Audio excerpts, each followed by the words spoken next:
intraocular pressure. An increase in intraocular pressure is known as glaucoma. What you want to do is definitely differentiate between what is the disease or what is the manifestation of the disease. Okay? So when you get complications, if you tell me blurred vision is just a manifestation of whatever the medical diagnosis is affecting that body part. You guys with me? Yes. Can you understand what I'm saying? Right? So don't only give the manifestation, but say patient has retinopathy that resulted in blurred vision, difficulty seeing objects. Anything else?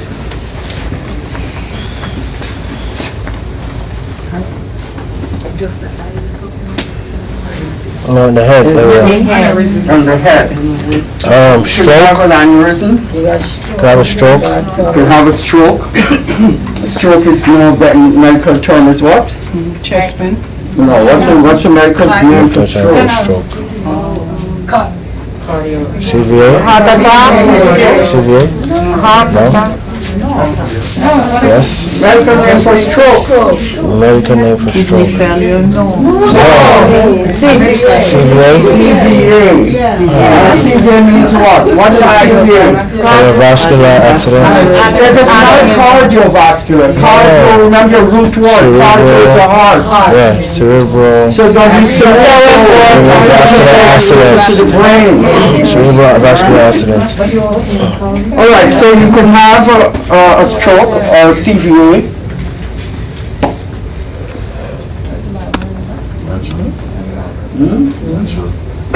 There you go. That's the one I was really looking for. Dementia. Remember yesterday we talked about vascular dementia? Because the blood vessels in the brain is what? Damaged. Yes. And when the blood vessels in the brain get damaged, could lead to dementia. Okay? What else you can going down now? What else you can find happening? Kidney failure. Definitely could get kidney failure. But before we reach down to the kidney, what can happen before? The heart can have CHF. Right? The heart is a big guy. So what can happen to the heart? Congestive heart failure can happen. Chest pain. Just, maybe just say, don't say my Congestive heart failure. Say what it is. What is a medical terminology for heart failure? CHF. Congestive heart failure. Okay. Alright? What else can happen? Renal failure. No, say the heart. The heart. Okay. Angina. Angina. MI. They can cause the left ventricle to become what? Enlarged, or the muscular part of it Myocardial becomes megaly. thickened. Right? You get myocardial infarction. The local name is what? What's the local term? Heart attack. for that? Heart attack. A heart attack. So those are things that can happen in the heart. You got more, right? Yeah. Mm-hmm. Arteriosclerosis. Arteriosclerosis. You got an aneurysm? And where we can find this aneurysm? You have the aorta, and what is the aorta? That's the largest vessel. Largest vessel. Largest artery, or the largest blood vessel that carries oxygenated blood. To the rest of the body. Pumps it to the rest of the body. That's part of your systemic circulation. What else can happen? In the heart. Or moving Oh, no, down. that's more in the heart, but moving on to other parts of the Renal failure. damage to the kidneys. You end up with renal failure, right? And when it becomes chronic, then you have a problem. Then you have to end up on either, what type of dialysis you have? Renal failure. What are the type of dialysis that is normally done? Renal failure. There's no, not renal dialysis. No, What peritoneal. other type of dialysis? Peritoneal. You have peritoneal dialysis and what else? Hemodialysis. Hemodialysis. You rarely see peritoneal dialysis. Why you rarely see peritoneal dialysis? Pardon? Why do you rarely see peritoneal Peritoneal dialysis? The one that you go, the person go 3 times a week is your hemodialysis. Dialysis. But some persons receive peritoneal dialysis Because it's done at home, because it's done at home. so they don't have to come and, I don't know. What's the pros and cons? What do you think would be the pros and cons between hemodialysis and peritoneal dialysis? So hemodialysis, you have to go to the center? Hemodialysis, you have to go to the center. The other one you do it at home? And the other one is more convenient, you could stay home and do it, but I think you have to, I wouldn't say that the other one is more convenient, but you have to do it like 3 times a day or Maybe there's- something. because you gotta pretty much be hooked up on it for over 12 hours. And Wow. so what it does to a person's lifestyle. Me, the person can't go anywhere. Right. Me, they can't participate in things. Right? Because they hook up onto this peritoneal dialysis, which is peritoneal, the abdomen. So it's being done through the abdomen. Okay? Hemodialysis is choice, where a person goes like 3 times a week. And basically, why do they do dialysis? To filter the blood for the kidney. Filter the blood. Because the kidney can't do it no more. Renal failure. It extracts fluid. So, if the kidneys has CRF, right, chronic renal failure, what was one of the things that you notice about this patient?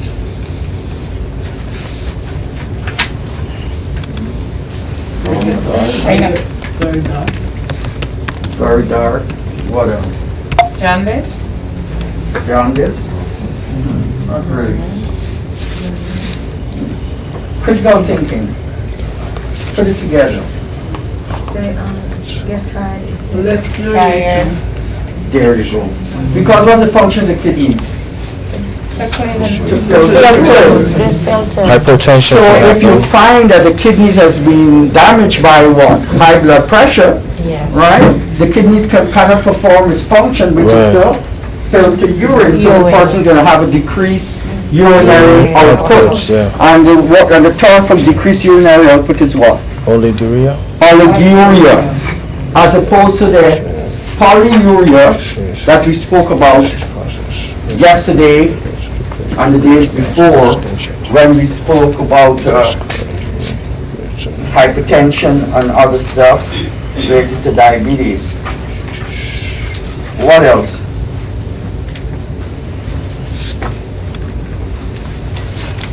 High blood pressure can cause. Sexual dysfunction.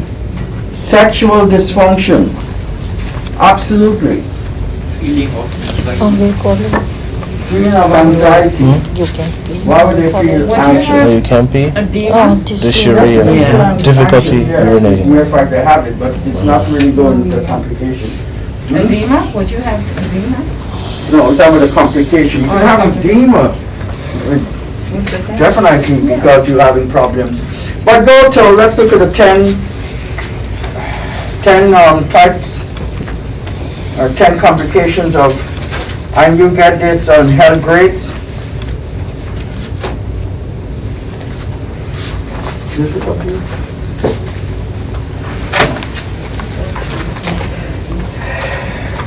let's look and see what the normally give to the common man in the street. Remember, we started this conversation with saying what the common man know?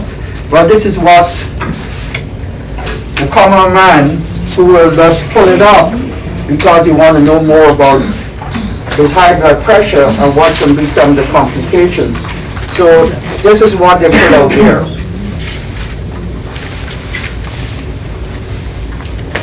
And this is a regular person. They said complications of high blood pressure. It's not good for the health, but you know why? When your blood pressure is pushing too hard against the arteries, it can cause a rare problems, can damage the entire circulatory system. Now take a look at the complications of high blood pressure, also called hypertension, and some of them may surprise you. The first one you're looking at is heart attack. When your blood moves through your body with too much force, it can create small tears in the blood vessels that form scar tissue which can catch debris like fat and cholesterol. Those trapped particles form clusters called plaques that hinder the easy flow of blood. A heart attack is a result of a blocked blood supply to the heart muscle tissue and is often caused by high blood pressure. Now let's to make it just stick up in there. One of the things they said that when the artery gets damaged, what happens? What you just said here. When the artery gets damaged, what happens? You can tear. Right, but what happens? It prevents the blood Follows flow. the cause. Let's go. It can catch debris. Of carbon. And when it catches debris, right, it's like you have a rough surface, and things stick to the surface, what will happen? It will build up. Yeah. And when it build up, it becomes what? Plaque. All right? Most persons will say plaque is atherosclerosis, right? Yeah. Fat deposition. But when the blood vessel is damaged, the fat will now get catch there. And not only get hooked up there, you have there what? The white blood cells going there. And they form a nice little, because they die. And they will form that plaque. That will be the composition of the plaque. People just think it's only about cholesterol, the fat. No. When the blood vessels get damaged, it's smooth, right? Remember yesterday we talked about the lumen? When the lumen gets damaged, it becomes what? Rough. Rough. And if it gets rough, the fat that will be passing through, that you eat, that become this lipid, now get what? Stuck Hook in up there. on there, And the plaque. And then you have other things will go there, especially your white blood cells. And this will now develop into the plaque. And the plaque will do what? Make it harder for the blood to flow. How?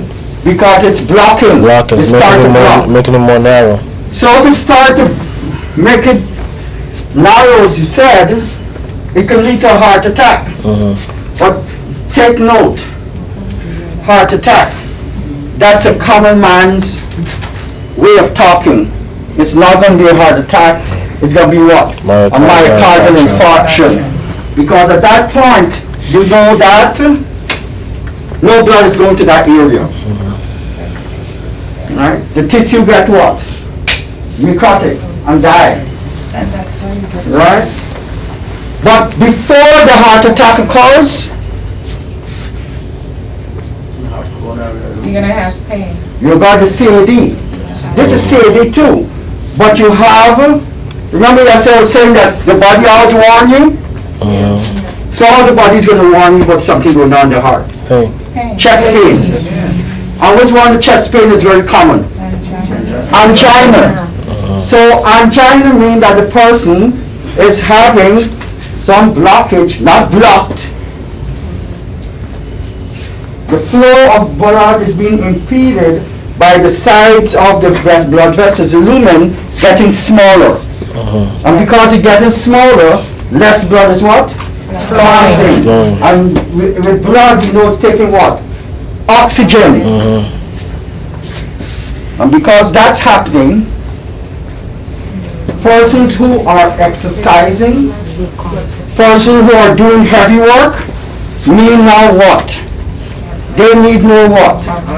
Oxygen. So what's going to happen to the heart? The heart is going to work hard. And when you work hard, the heart itself starts working harder. The heart itself needs blood to work. And that's where the pain will come about. And that's called angina. What will the person But do? remember, What will the person do in that situation if they're experiencing that kind of chest pain? Nitroglycerin. once, no. And guys, look that up and research. Do not go saying giving nitroglycerin just like that to these patients. Nitroglycerin is like a last option. In your pharmacology with angina, do not go for sublingual nitroglycerin just like that. Well, Mr. West, not only if recommended. the person has it and they have, if it's a patient you haven't already have that nitroglycerin, they're gonna have that for angina. So if it's a Okay. patient with that's having angina and you have them, and it's a cardiac patient, and you have nitroglycerin, you could give them Do not nitroglycerin. do that. What you just said, do not do that. When you're reading, please focus. A patient with angina, you do not go giving nitroglycerin just like that. The first option is that a patient who got chest pain with angina are getting the pain because they're doing what? They're working, and if they increase the work and you get a heart pain, what should you do? Relax. So relaxation is the very first thing. Guys, prioritize. And please look up nitroglycerin and the use of it.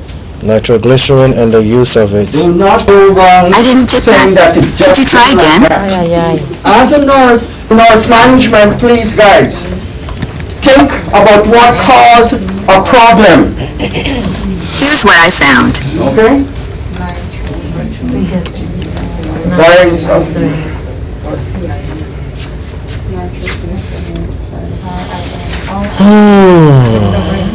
Nitroglycerin is a vasodilator, a medicine that opens the blood vessel to improve blood flow.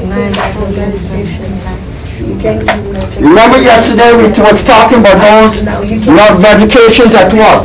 Cause vasodilation and can lead to what? Hypotension. So you can be creating problems. Alright? Remember, you do not, you nurses, you do not talk about giving unless the doctor has an order in place for it. And he will get an order in place after he has done all the necessary research to determine that he can put this patient on it. Okay?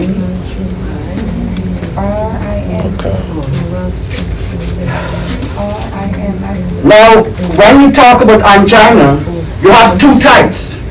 And the two types you're going to look for is stable and unstable. Follow up with those, please. Stable and unstable angina. And it all depends on the size of the plaque. If it's going to close off completely, but not all the time, it fluctuates. At one time it closes, another time it what? It opens. Okay? So, as Beacon just said, when you're talking about myocardial infarction and angina and that sort of stuff, you're talking about CAD, which is a coronary artery disease. It's because why? Coronary is what? What's a coronary? The heart. The heart vessel. Coronary artery is the Heart vessels. blood vessel that supplies the heart with blood. Right? So this blood vessel that supplies the heart with blood is now what? Disease. So you have coronary artery Artery disease. disease. So the problem you're talking about is the artery. Remember yesterday we talked about root cause? So what's the root cause? The artery is being what? And this is causing the fat depositions. The cholesterol that you eat Yes. is now sticking. And they got the white blood cells going up there. They eat and die. And they form a plaque. And it decreases the lumen. And as it starts to decrease, and you start to work out, you start doing things, you go and you start jogging, you get chest pain. You start working hard, you get chest pain. Because the body's telling you that you need oxygen. And what you should do? Relax. And you should change what? Lifestyle. And your diet. Diet too. But that's the lifestyle stuff now. Okay? You stop eating what? Food that's high in what? Salt. Cholesterol. And salt. Eating, I got a whole set of fried chicken in my car right now. Are you didn't share? Sodium, you wanna, because remember when we talked about how blood vessels narrowed, Yes. we talk about arterial and arterial. One is by fat deposition and the other is hardening of the arteries. Rest. But you see what the common man get? The common man got what? Heart All the attack. time. And what could happen to the body. But you now know that that's a common man. That's not for you. You know what's the right thing, right? So when you're going to be talking to your staff as registered nurses, you can now give the rationale, explanation how things happen. If you're doing patient teaching, especially with family members who might have done some research, you want to be able to be more factual, like debris, which can cause debris like fat and cholesterol. Now you're just going to be floating through, right? I'm just going to bring you to something else. Remember when we talk about when you have an ambulance? And how people can get ambulance and they, after what? After what you can get an ambulance? After A fat ambulance. After they broke Orthopedic surgery. Bones got damaged. Fat is going around the place. Okay? So please put those together and remember those. And we could go on and on with the congestive heart failures and all that sort of stuff that you guys know, but right now we talk there about heart attack. And by the way, before heart attack occurs, what are the signs of the heart attack? Chest pain, dizziness, headache, weakness, blood in the urine, Chest pain upon rest. fatigue. Yep, with rest it doesn't go away. You feel Right. the heaviness in your chest. Guys, what I want you to do, and please do remember this. Chest pain is not going to tell you, but yes, it could be a heart attack. But you must be able to ascertain certain things. One of the things Akira said is that it is not relieved by rest. That's a good thing to know. Because you know now that what? It's the chest. Although the body is resting, you're still getting the chest pain, so it means it's completely blocked. You guys with me? Two, you see guys saying blurred vision, what else? There's that, no. Pain that radiates down there, left arm to the neck, and up to the jaws, you can feel it in the Jaw, teeth. tooth, shoulder, arms. Guys, we talked about this before. It radiates, right? Don't get the blurred vision and There's tightness. stay focus on the organ that's being affected And it's also and how it presents itself, how it manifests itself. Pain. Pain that what? Radiates. Radiates down there. shoulder, Left arm, And body. jaw, up the neck, neck, jaw. People complain of teeth pain. tooth. All right? So, guys, please remember those things, right? When you're doing it, stay focused. Remember the word underline calls? Underline calls. Stay focused with that. Even when you're giving your answers, you must prioritize. It comes first. Maybe blurred vision may come later. But when you're writing your exams and you get a question, it all says prioritize. What comes first? Okay? All right. Mr. West, they also said pain that comes with shortness of breath and diaphoresis. Of course you get that shortness of breath. Yeah. that's what I'm saying, Absolutely. so. And Why are you going to also, get shortness of breath? I think you came and said that behind there. Why do you think you're going to get shortness of breath? because the oxygen is not flowing to You get perfusion. Let me put it this way. You know the compensatory mechanism? Yeah. All right, let's look up for the word, the body compensatory mechanism. The body compensatory mechanism.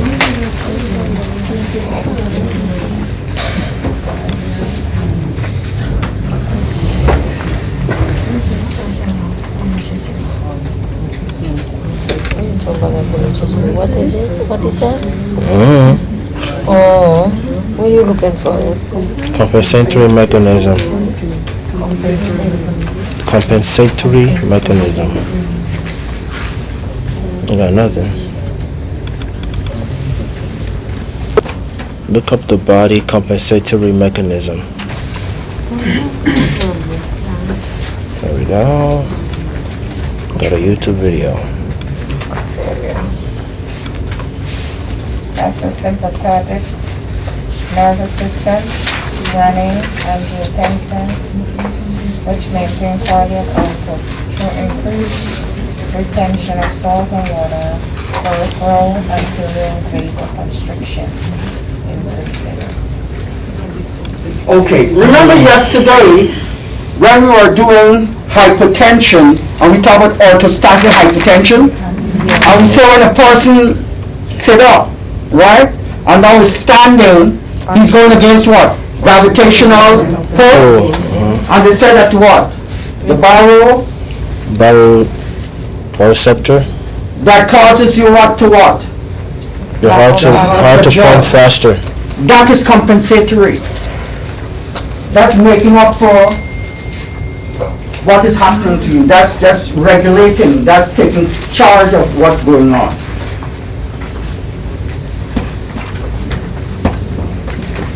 And also I read here You that have hypotension then. We're talking, I'm just giving you as an example. No, with the of compensatory mechanism. So you're the gonna different, for different situations, not just the heart. You have compensatory can take place for different scenarios, different situations. You were saying something? I also read here that for a heart attack or myocardial infarction, another sign is it's pain that is unrelieved by nitroglycerin. Pain is good, that is why you might remember I tell you guys just now, don't go to nitroglycerin. Don't think that. And in my textbook, it's going to tell you that. Do not jump on nitroglycerin. That's, I call it like old school. Alright? Why is it that nitroglycerin is not going to help you with your myocardial? Come on, critical thinking. Why is nitroglycerin not going to help you in myocardial infarction?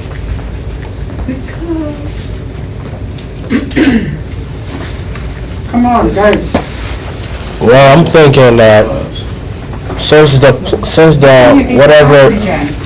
So because of the enough oxygen and the blood is not flowing to to the heart. Because usually, what I understand, okay, you do rest first, it doesn't work.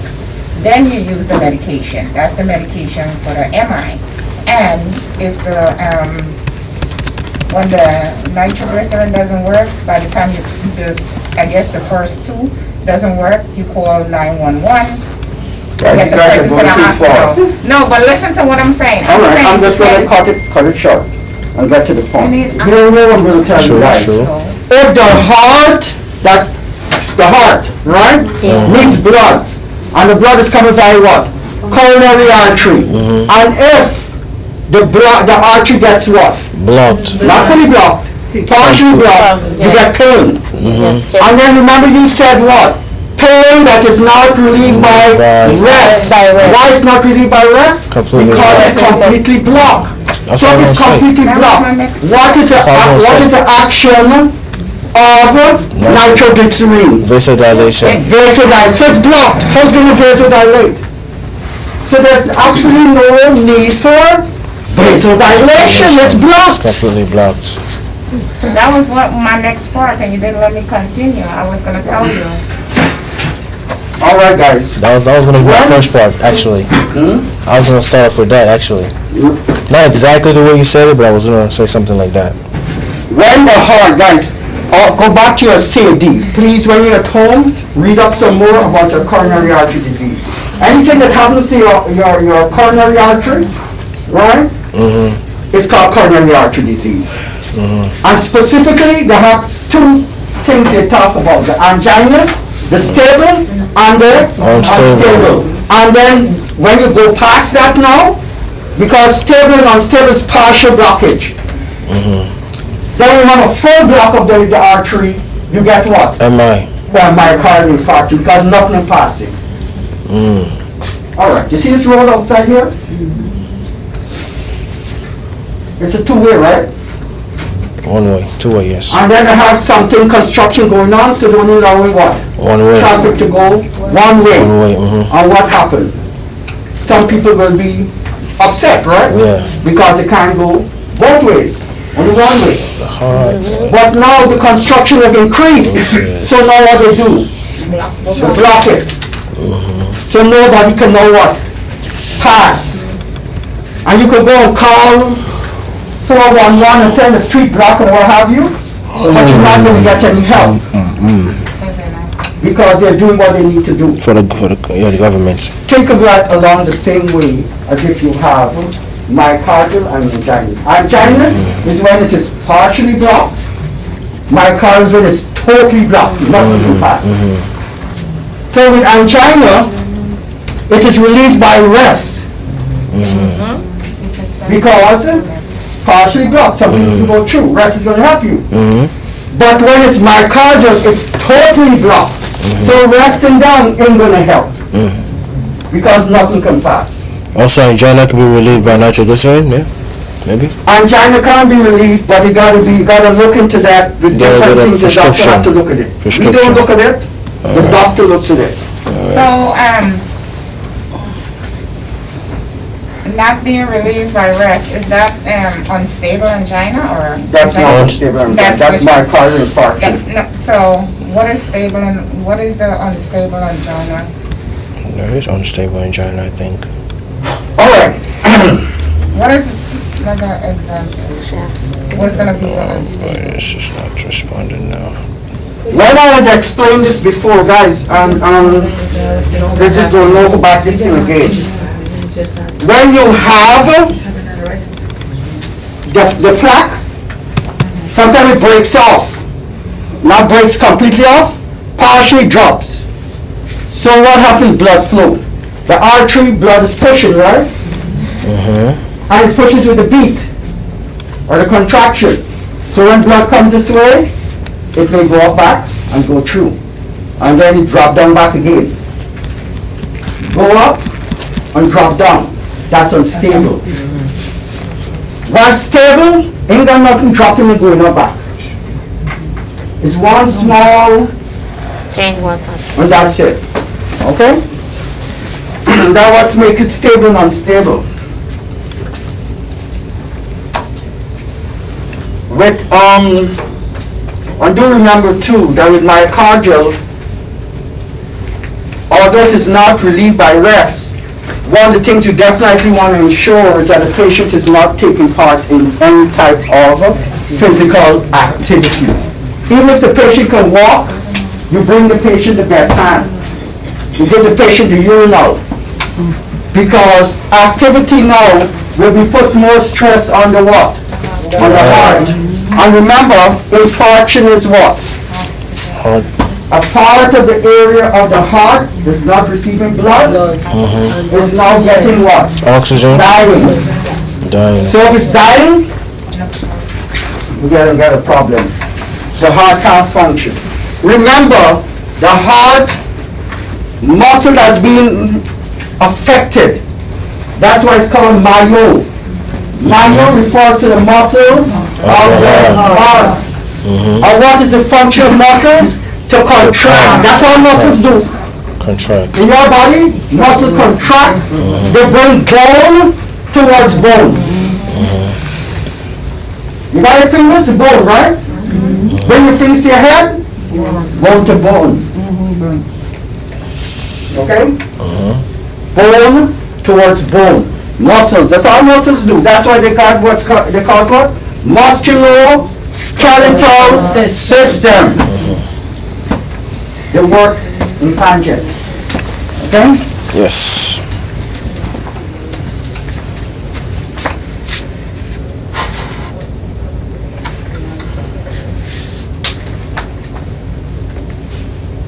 All right, let's move on to the stroke. Again, you see, for the common man, you say high blood pressure is a what?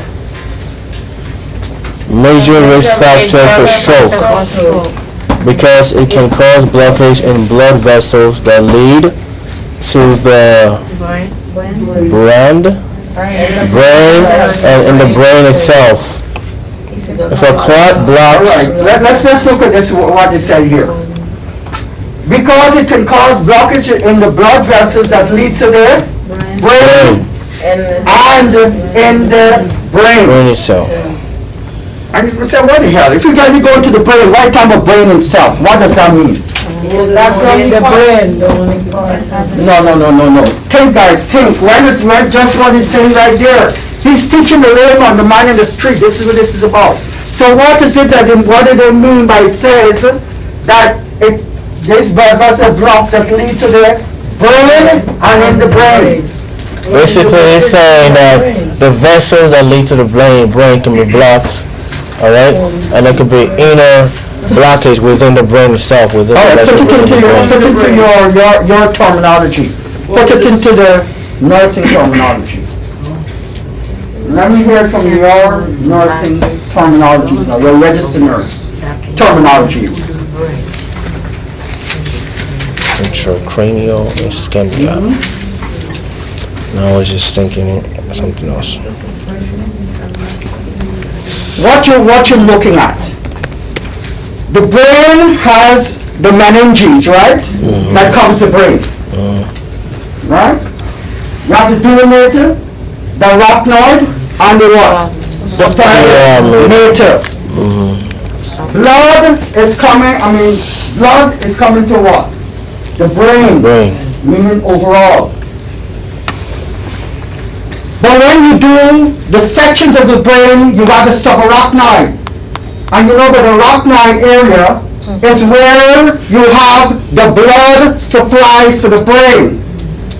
And you end up with conditions known as subarachnoid hemorrhage. I spoke to you guys and we went through this before. Look up subarachnoid hemorrhage again, please. So you can see what is in the brain and what goes inside the brain that can cause a lot of problems. And that's how you're gonna able to take care of your patient based on what you know is going on. And the only way you're gonna know, there have to be some CAT scan or something. So what is a subarachnoid hemorrhage? It's bleeding into the subarachnoid space, which is the area between the arachnoid membrane and the pia mater surrounding the brain. Symptoms are headache of rapid onset, vomiting, and decreased level of consciousness, fever, and sometimes seizure. Here are all the things that can happen with a subarachnoid hemorrhage. Another time you see it, the doctor's right. After they do the scan, patient is suffering from subarachnoid hemorrhage. Some people say, oh, the person had a stroke. He has bleeding into the brain. And why the subarachnoid is so much? Because what covers the brain? What is responsible for covering the brain and keep it from getting damaged? The cranium. The cerebrospinal fluid surrounds the brain and buffers it from getting what? Damage. So get that concussion, that hitting, that damage, that, and where is it? It's not only covering the brain, but it covers where? The spinal cord. That is why, you see that big needle over there? The spinal tap, and what have you? That is to take out that same fluid to see if you got blood inside. To know they had subarachnoid hemorrhage. To know they have a disease going on, an infectious disease. That's what that is for. Are you guys understanding? Right. Now if a clot blocks a blood vessel, or if one bursts, that is a stroke. Remember yesterday I said a lot of people thinking or believe that a stroke is when the blood vessel bursts. No. It's not only when the blood vessel bursts. In fact, many times persons have a CVA. It is a clot. A clot that blocks the blood vessel. So, remember just now we talked about the coronary artery disease?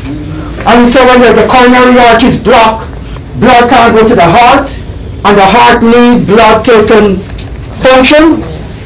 Think of the brain the same way. When a blood vessel has a clot inside of it, blood can't go beyond. So that part of the brain is messed up. And when you guys did the what? The 12 cranial nerves?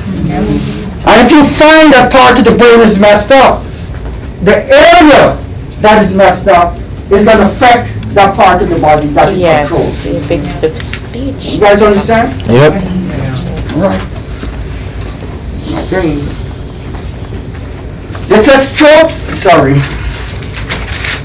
the strokes can be devastating. And do we understand what I mean by devastating? Yes. What's devastating? What's devastating? Devastating. What do we mean by devastating? It could destroy stuff. Problem with the speech or a part of the body could damage. Complication.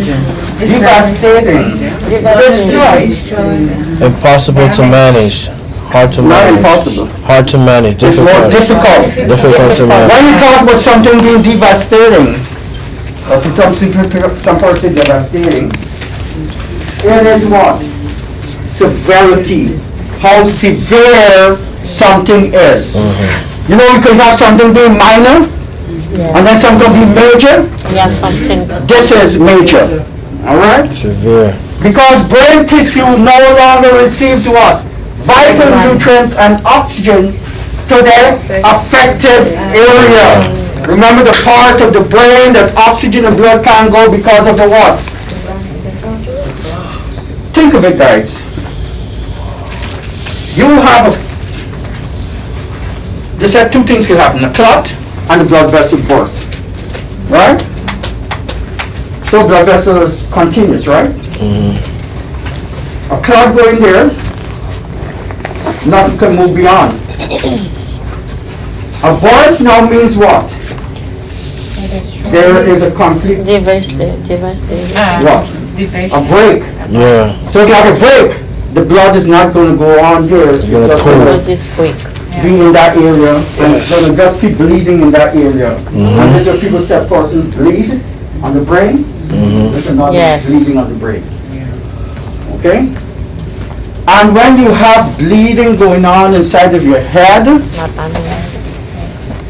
it will lead to ICP, increased intracranial pressure. ICP. I know you know just now we just spoke about persons mentioned on the subdural hematoma, seizures and all these different stuff. The brain is you. Who you are is your brain. Your brain controls the voluntary action, that is your skeletal muscles, your striated muscles. Your brain controls it. Under your control, of course. You tell it what to do. But things like your heart and this sort of stuff, the brain has now involuntary control. The brain controls that. So if something goes wrong, the brain, wherever it controls, you have a problem. You guys with me? Yes. If it's your eyes, it's both the eyes. If it's your speech, it's the speech. That's it. Just remember also when you got damage to the brain cells, don't regenerate. Meaning, when they're dead, they're dead. You don't get a brain transplant. Right? People don't donate their brains for brain transplant. They do it for science, so they can cut it up and see what happened to certain persons. Teach the students how to do forensics and pathology and that sort of stuff. Okay? That's a stroke. Number 3, the aneurysm. And remember what we said about an aneurysm, right? Sorry, being the same thing. When high blood pressure creates weak spots in the arteries, the areas may fill up with blood and balloon out from the artery wall, which is called an aneurysm. Aneurysms tend to enlarge slowly and become weaker as they grow. It's basically like you got a balloon and you put in oxygen and you put in air in the balloon. The larger the balloon, the weaker the walls. The same thing with the arteries in your body. So when you got a weak part of the artery, as it balloons out, the larger it gets, the weaker the walls. And then what will happen? Headache. What's the complication that will happen after that? Can burst. Burst. All right. Because you said it's a rupture. Rupture. You're a rupture. Now, Rupture. if undiagnosed or untreated, they can cause a serious form of stroke called a hemorrhagic stroke, which bleeds into the brain and can be life-threatening. Remember we just talked about the increase in cranial pressure? And the brain controls everything? Yeah. So if the brain loses the ability to control, you're dead. Now when they call people to take somebody off of life support, why didn't you take them off of life support? No activities in the brain. Because the brain isn't working. They can keep the what?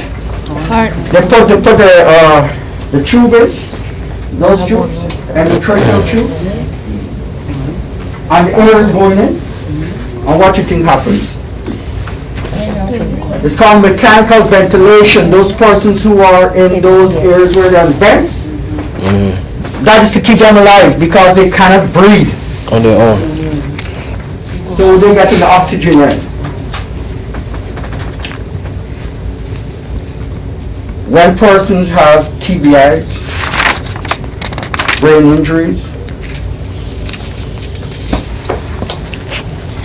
you will have to put them on vents. Persons who get damaged, they may go on vents. And then people use the term brain dead.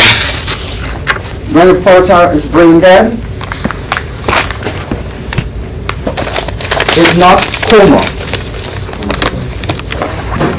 right? Because when a person's in coma, they still has control over what they can do. What they're not doing is being able to what? Reason and think, But they can't hear you. right? So they can breathe, Yes. that sort of stuff, right? But when a person's brain dead, nothing going on up here. All right? And when nothing's going on up here, all they're just waiting is for the family to say, take them off life support. Take your organs. That's all. Because there's nothing else you can do. The brain is dead, the brain cannot regenerate. It cannot come back. Once the tissues are dead, it's dead. That's it. But if the person's in a coma, you hear people after 10 years wake up out in a coma. So it's a different thing, right? But once the brain is damaged and they get, they consider what test do you think they'll do to check the brain? CV. ECG. They're looking for that electrical wave, right? And when they don't see it, they know that no activity is Brain going on. dead. So that's when they're going to say, he dead. That's it. Brain dead. Can't bring him back. Let the family make their final whatever. Okay? Make a peace with it. All right, let's see what's number 4. And by the way, you have aneurysm that also, Rose spoke about abdominal, right?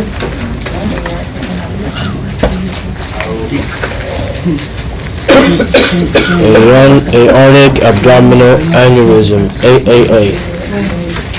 All right. We talk about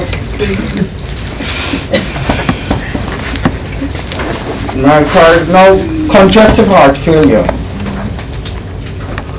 What is congestive heart failure? Heart failure that results from congestion.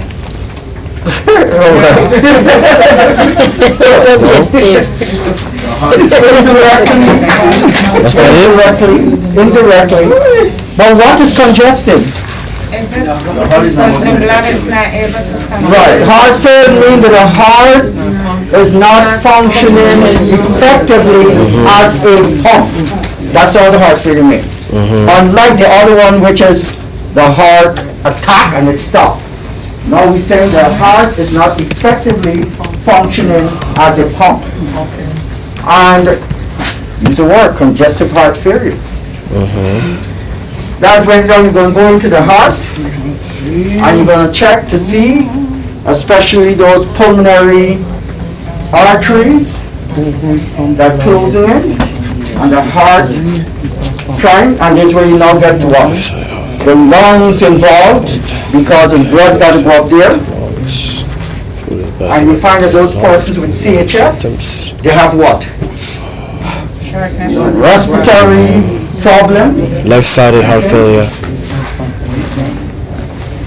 Dyspnea, Wales, So, heart failure does not mean that your heart stops working, but rather that your heart is not supplying sufficient blood flow to the rest of their body.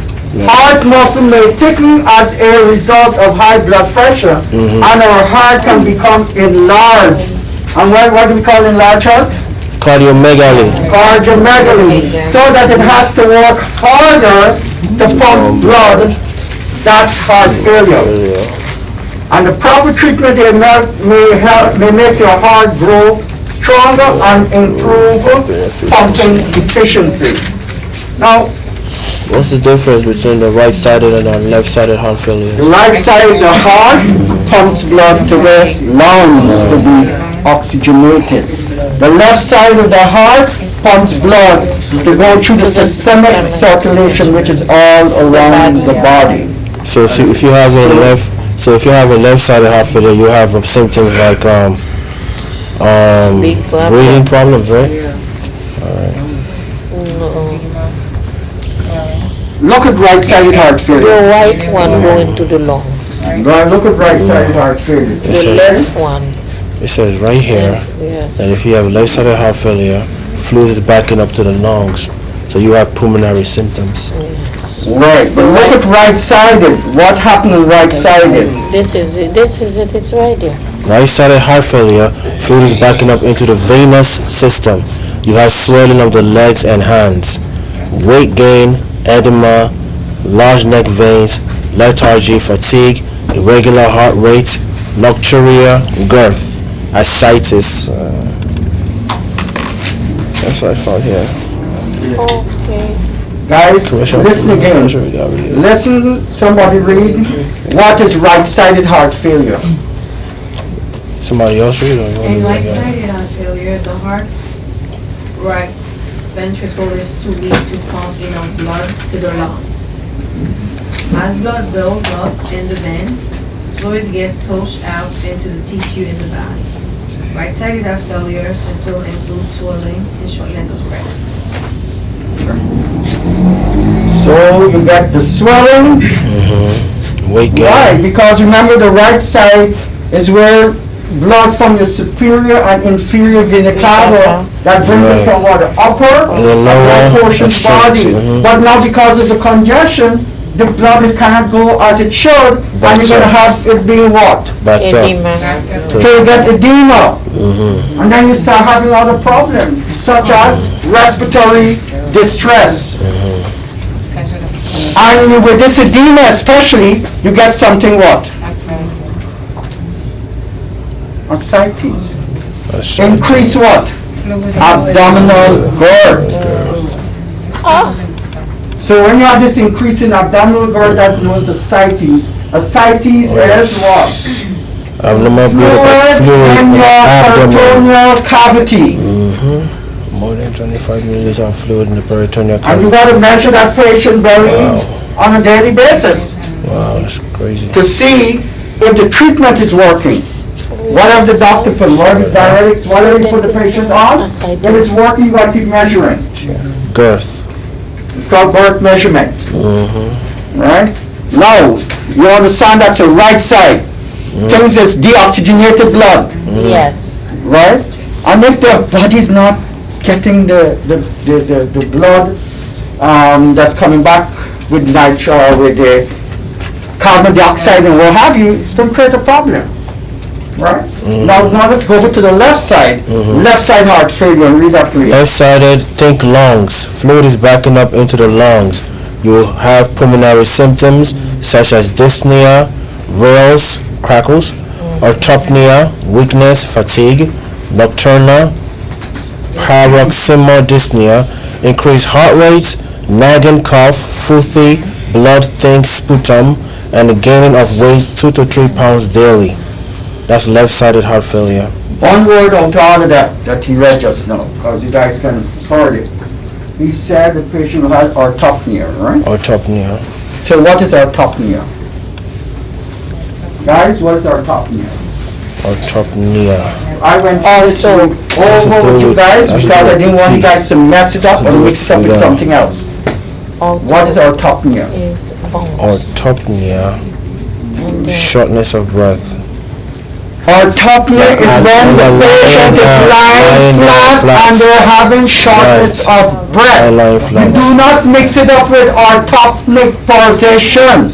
Because with the orthopnic position, the patient is what? Sitting up with the head on top of this here. The table.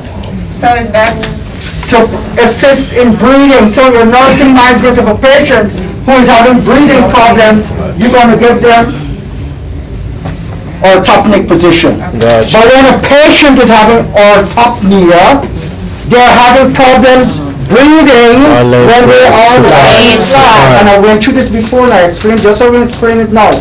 You can't mix them up.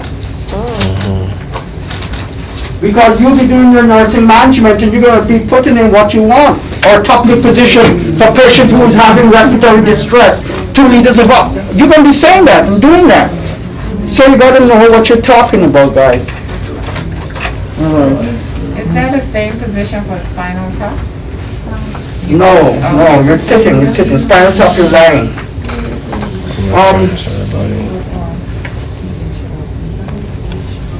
Let me see what else.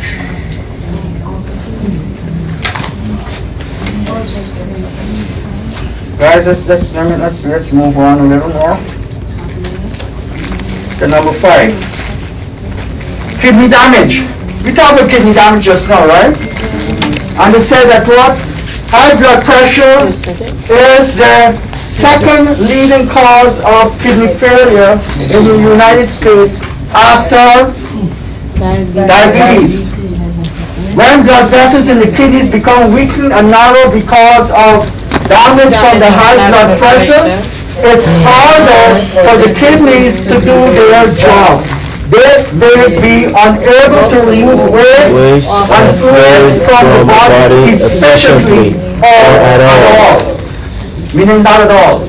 The excess fluid may then raise the blood pressure even more, creating a dangerous cycle.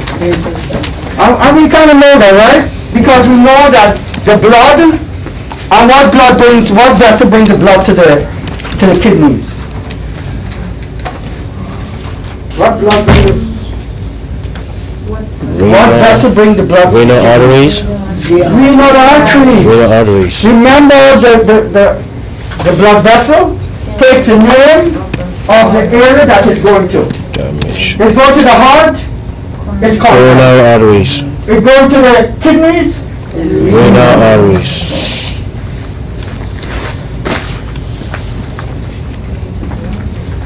you just name the thing. Liver, spleen, wherever, it takes the name of that area where it's going to.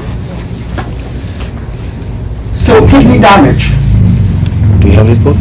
Remember when we did the kidneys? The kidneys were broken down into three areas, right? You had what? The outer is your what? The outer? Oh, the medulla? The outer is your cortex. Yes, that's right. And then Cortex. you have The middle is the your medulla. Medulla. And then you have your, the calyces in your pelvis. And then you find that most of the Cortex. glomerulus, Cortex. which is responsible for that filtration, and the glomerulus is made up of what? Your bone, you have a bone and stuff, right? You have the glomerulus inside, that's where the renal comes, right? And through that you have what? The absorption. And now you have the descending, what? Convoluted tubule.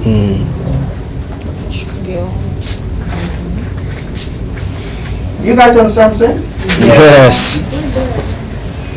I got the picture in my mind. And you know the loop of Henle? Yeah, the loop of Henle. Okay. So the fluid now gets through your calyces, right? And you know that area is called the pelvis. And this fluid now gets into what? Into your ureters. And your ureters take it into your bladder, right? Right, your bladder. To your ureters. To your bladder. And remember when we did, and we talked about aerial conduit? Remember we talked about aerial conduit? Yes. And remember what we talked about? Why did we mention aerial conduit? It's like to make, when you cannot walk, temporarily, like it's made temporarily, because they were in the walk. And seeing they would tumble here. When you diverted the ureters because the bladder was having a problem and you diverted it into your intestines with an opening. When, remember we said when we were doing the GI system, that the GI system can be linked to other stuff. And if you can't do it, right? When your bladder can't work any longer, And then they put it in you gotta do something, right? But But what I really want you guys to focus on is that your kidneys, remember those, remember that, right? Remember that. This is your renal artery, This is your Volmos capsule here. It absorbs, and this now does the filtration, and then it secretes the urine. Okay, let's move on. Again, I'm gonna just state, guys, whatever you did last year with anatomy physiology, you'll pay a lot of time to it. And as we go through now the pathophysiology, there is a connection with everything. Do not compartmentalize. I'm saying it again. Do not just put things in one section and leave it there. It's a connection. All right? And just like when you're talking, discuss it. Don't just read it, because you have to depend on your imagination to visualize whatever you're reading. So talk about it. Okay? All right. Early on, we started the conversation by saying that the patient can have what? Vision loss, right? High blood pressure can damage the delicate blood vessels in your eyes, reducing blood flow through them and even leading to ruptures.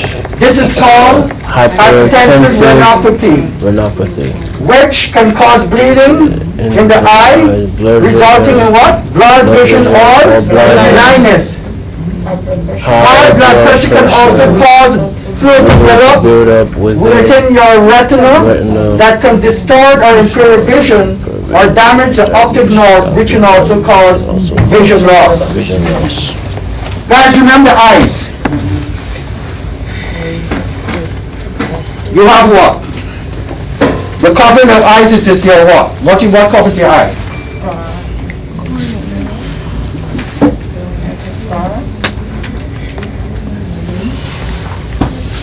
The white part of the eye is clearer, right?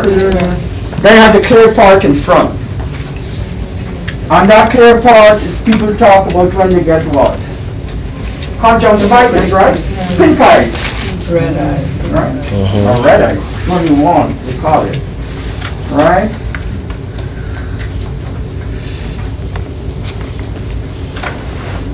In the eyes, you have your pupils. Right? Which tells Cornea. you have your cornea. People see the color of your eyes. You have your aqueous humor. You have your vitreous humor. You have your yellow spot. Right? And do not, because each part of your eye can be affected. One person mentioned pressure increasing your eyes, which is glaucoma, right? You can get retinopathy because your retina is having a problem. And when you have things such as a detached retina, that's a medical emergency. There's no two ways about it. Detached retina, medical emergency.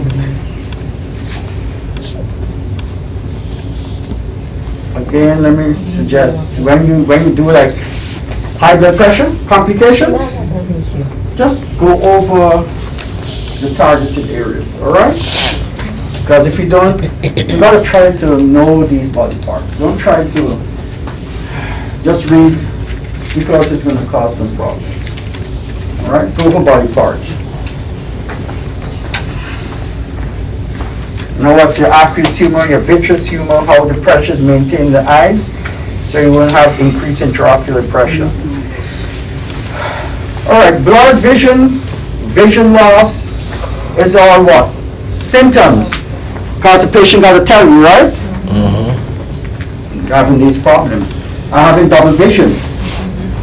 I'm having blurred vision. Some people may see things what? Upside down. Yes, Believe it or not. double vision. Some people can have problems in identifying objects. And when a person have problems identifying an object, but they can still see somewhat, these persons can be termed to be, after of course, you see not an optician, but who? Ophthalmologist, who determine if they are legally blind. Some guy's gonna be walking around and and he said, hey, Yeah, I can see the shadow there, but I can't see anything else beyond that, right? And you say, well, then you're not really blind, because you can see something.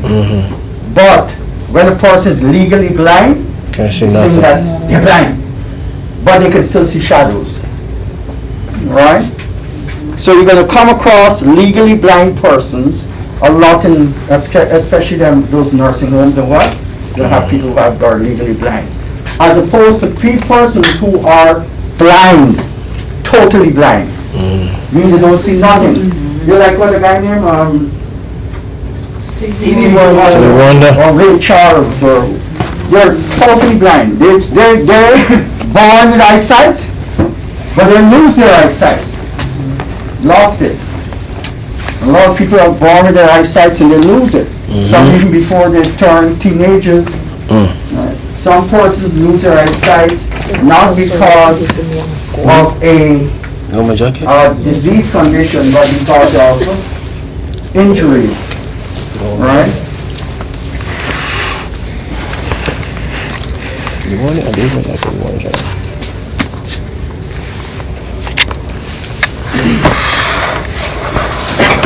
In fact, just to make this very meaningful, guys, just pull up a diagram of your eye. Yes, but you have it. Pull up a Yeah, diagram right here. This is just to make sense. Just talking, this is no reason.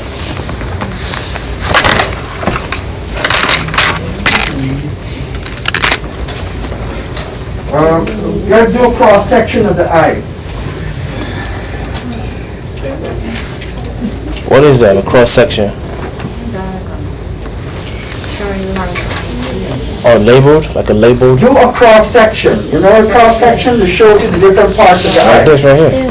Right? Everybody just need to get a cross section of the eyes.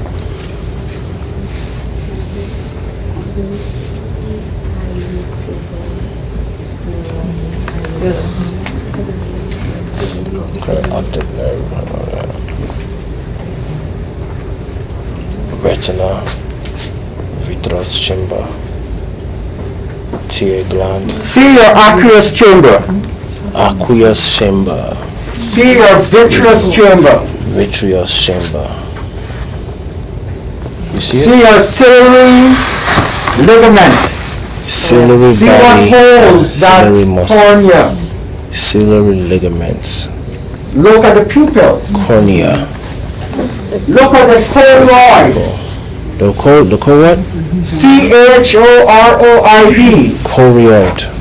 Choroid. Look at the retina. Retina. It's right there. Retina right there. Right, Next to the See where your optic nerves are located. yes. right over the, Right there. right over the, what is on top of the Now vitreous? when you look at that diagram, It's connected to the brain. Yeah. you know that if the optic nerve get damaged, that's it. Yeah, that's it. So when you get glaucoma, the pressure can damage the optic nerve. The retina, when you see the retina there, it can be detached from the choroid. And that is a medical emergency. Touch from the choroid. Look at it, guys. Wow. Familiarize yourself.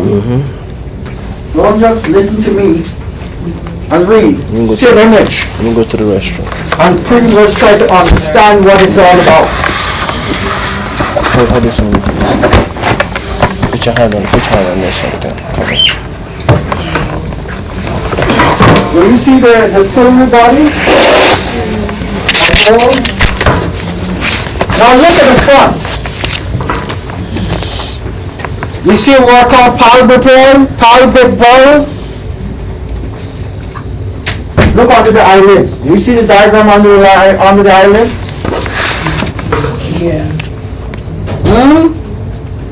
You see the membrane that goes under the eyelids and then continue over the eyes?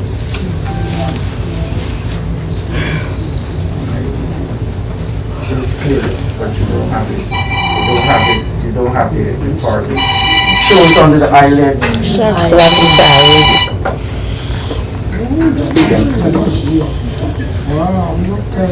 Yes, begin. Oh, no. Oh, okay, from, oh, I thought, how is it, you guys write the examples here?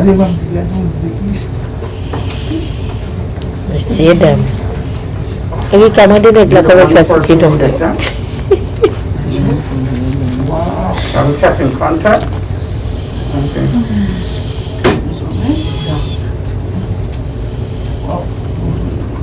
Okay.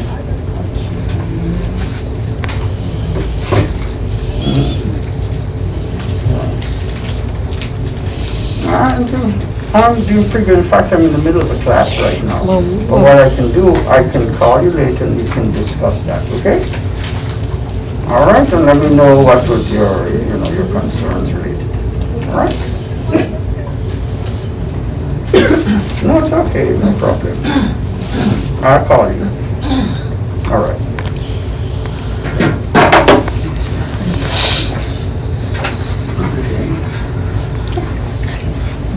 Suspense or summary. Get a diagram that shows you the eyes and the eyelash. See if you see one Something by palpebral. the alarm. What's the word? Palpebral.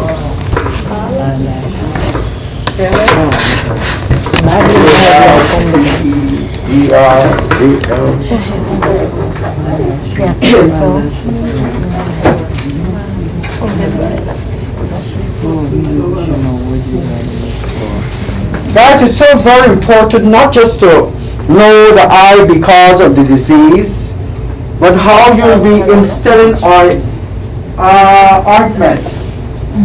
how you'll be instilling drops.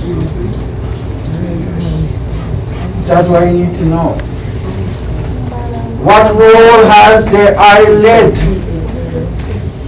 when you instill medications?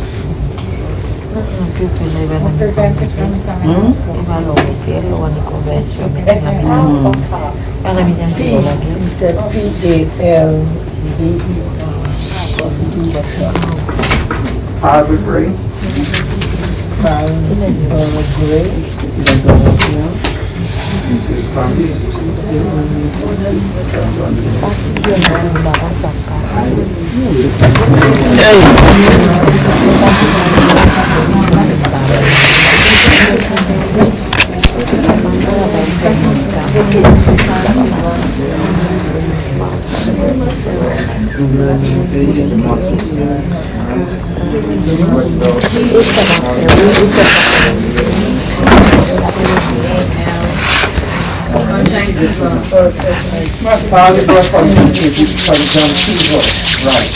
The palpebral conjunctiva is the one that comes under. It's a clear membrane.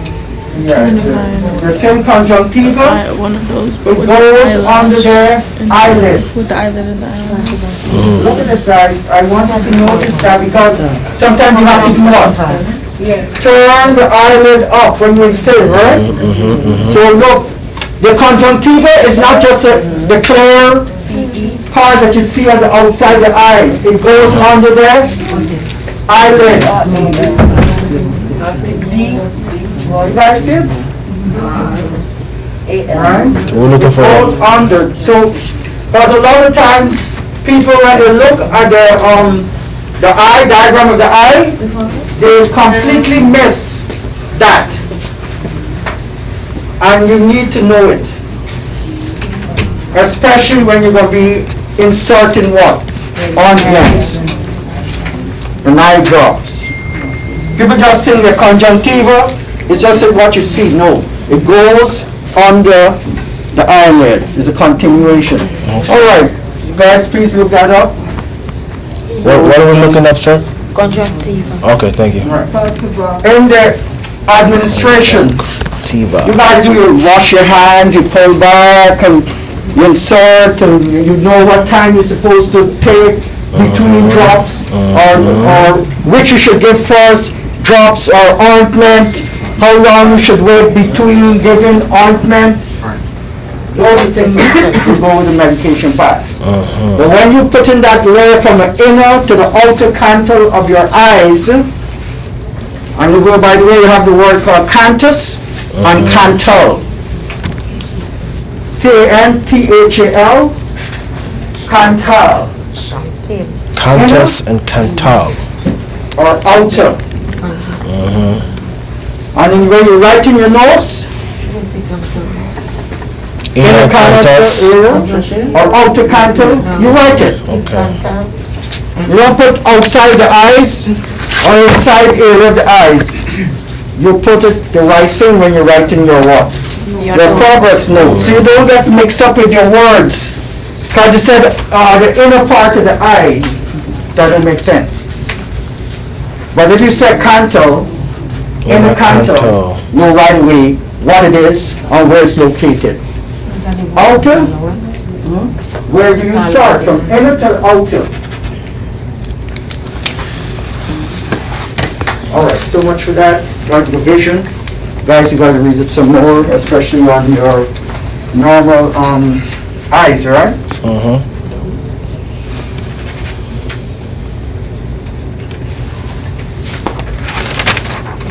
PAD, periphery artery disease. Now pull up image Rural of your legs, of the leg and the arterial supply. disease. So peripheral artery disease or PAD. Peripheral artery disease. All right. Let's see what they teach the layman. They teach the layman that number 7, peripheral artery disease. The plaque that builds up from the high blood pressure can reduce the blood flow to the arteries in your legs, which can cause pain, cramping, numbness, or heaviness in the legs, feet, and buttocks after mild activity. Again, you see that they say a plaque that builds up from high blood pressure? Yes. Remember how we say the plaque build up? How did we say the plaque build up?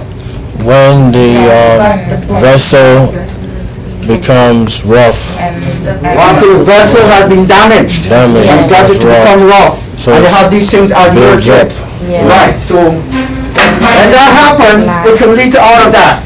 The lower extremities. multiply, you have to say all of that.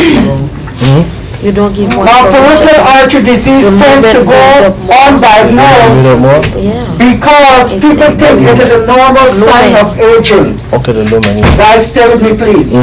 Let's go to it again. It says that the peripheral artery disease tends to go undiagnosed because people think it is a normal sign of aging, but it puts you at a high risk of stroke or heart attack and can also lead to gangrene and amputation. Treatment includes lifestyle changes, medicines, and sometimes surgery.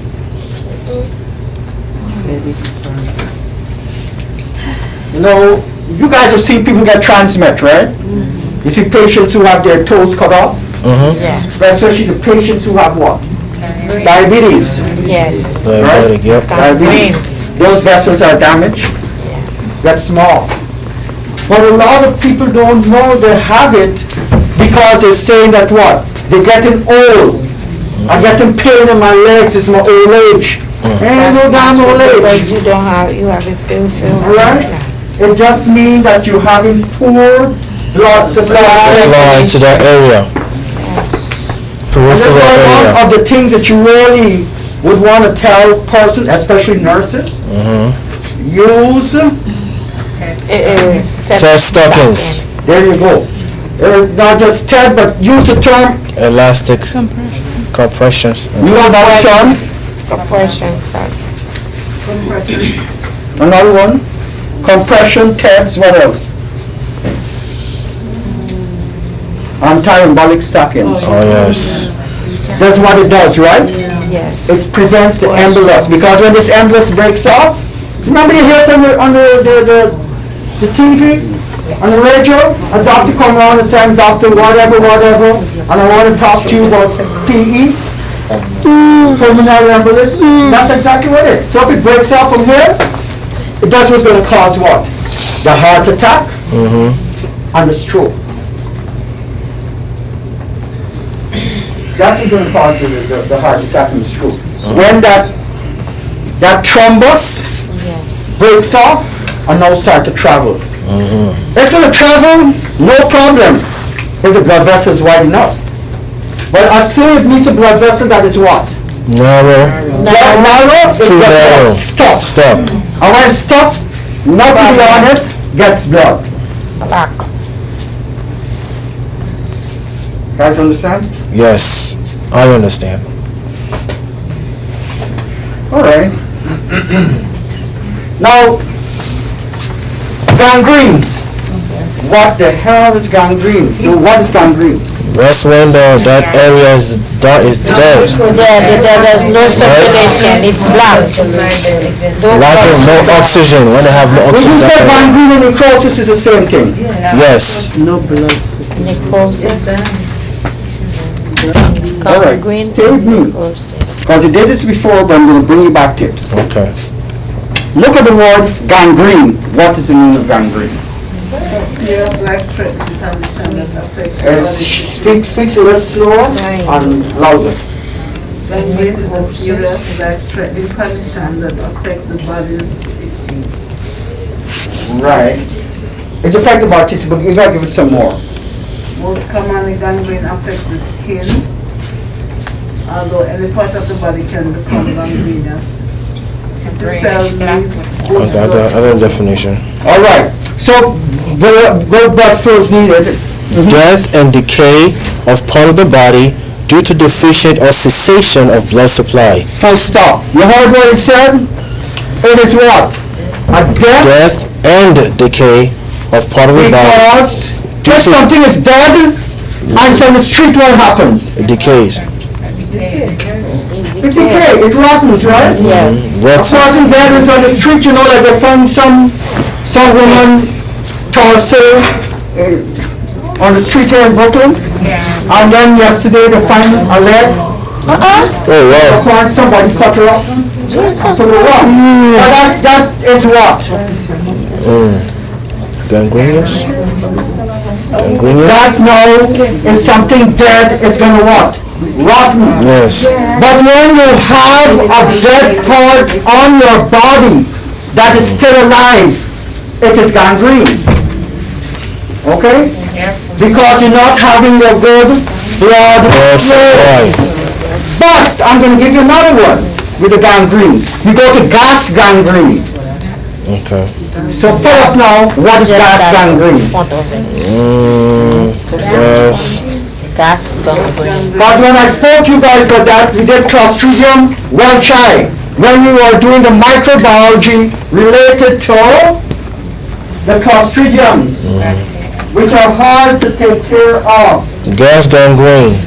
Death and decay of wound tissue infected by the soil bacterium Clostridium perfringens. Perfringens. Toxic produced by the bacterium causes putrefactive decay of connective tissue with the generation of gas. So, this gas gangrene is somewhat different from the gangrene as you know it. If you got your foot in dirt that have this bacteria and it gets into your system, it's going to give you gas gangrene. Like when you have, So, you have to understand the difference, guys. when you have One fungus, is not just like plaques and what have you. right? This is related in our to Look at the image. a bacteria. The image, look at the image to see the gas gangrene. I would like to see So the gangrene don't just have to be just the gas gangrene. plaque causing blockage or the diabetes causing blockage. Gangrene can be caused by a bacteria. Like Right? And that's why they call the one that's caused by the bacteria gas gangrene. It's a bacteria, not fungus. And that's it, necrosis is kind of similar. That's Well, it. necrosis is dead. It's gangrene. Infarction is dead. Gangrene is dead. Okay. All of that pertain to death. Dead. Okay. Infarction. No blood supply.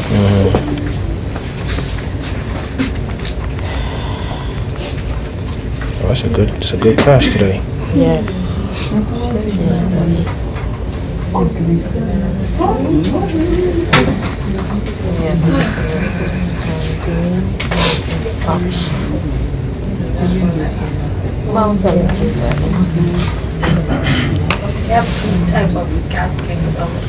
Let me see the orange to see how it's. Oh, I'm sorry. Let me show you right now. I told you to look for something, but since you become so. Because I said I'm sorry, you're gonna. All right, so let's go to number 8.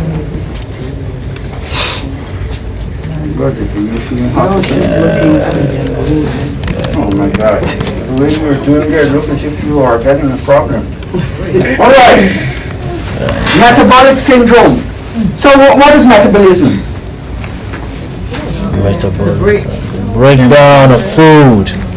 The breakdown of food only? Of everything. Every chemical What process. metabolic? Does stop. Let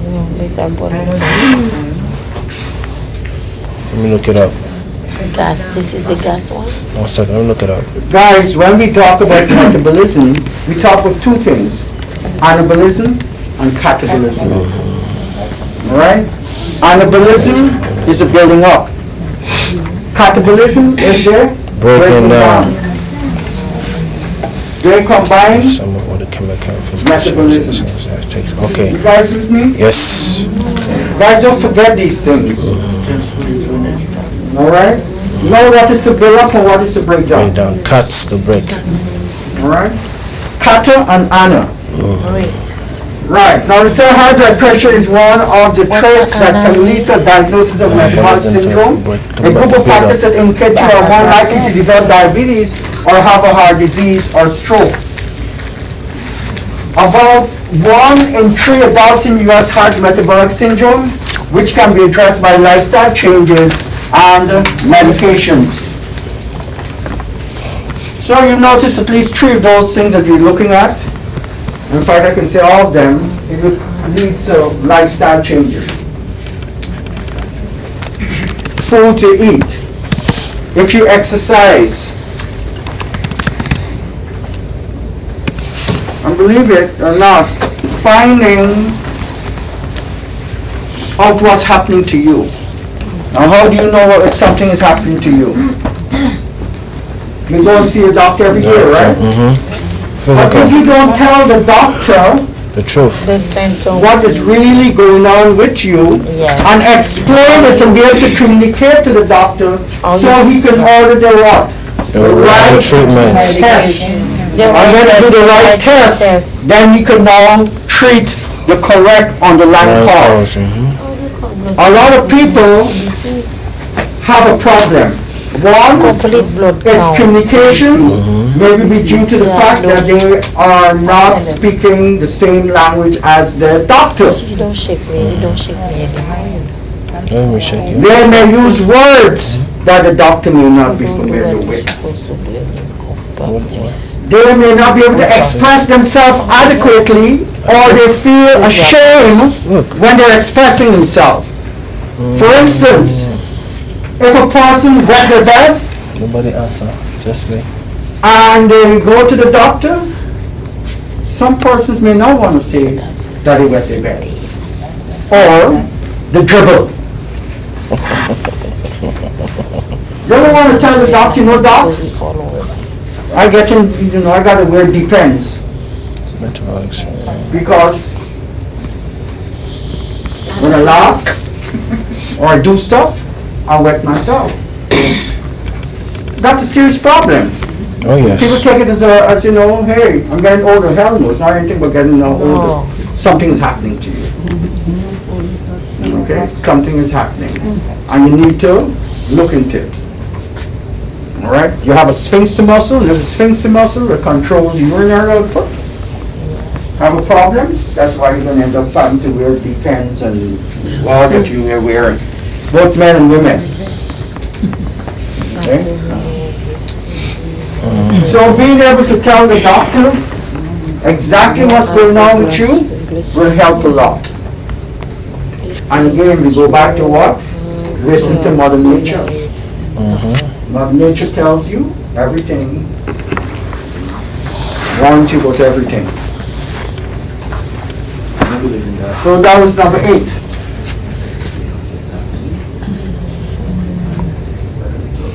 Number 9. Orion, Mr. Or remembering. Etienne said about vascular dementia that we talked about yesterday, right? So trouble thinking or remembering. People who have high blood pressure are more likely to have cognitive impairments, which means that their ability to think, learn, and recall things is reduced.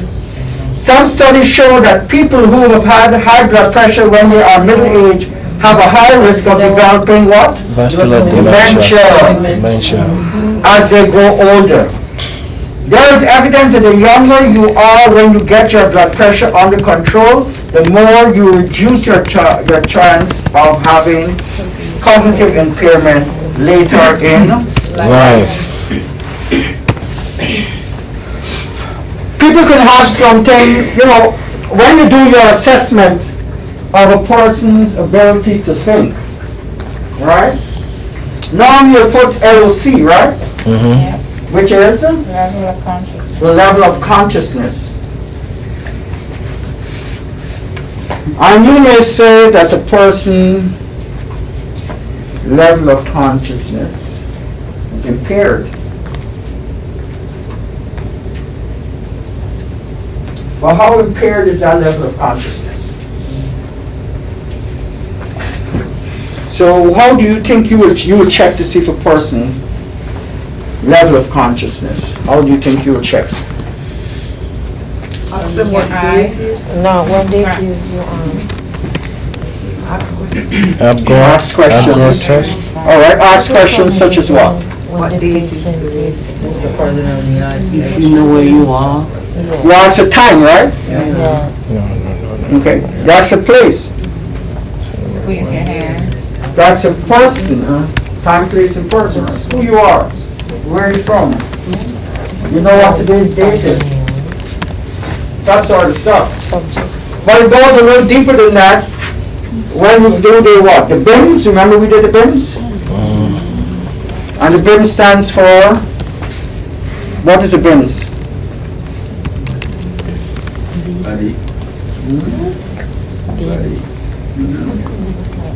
No, it's not body. BIMS BIMS is a brief interview Of your mental of mental status. of mental. So they ask you some questions, basically. And they put it for what?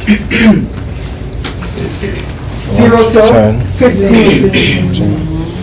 A person with 13 to 15 mean that what? They can make decisions. You can trust whatever they're saying.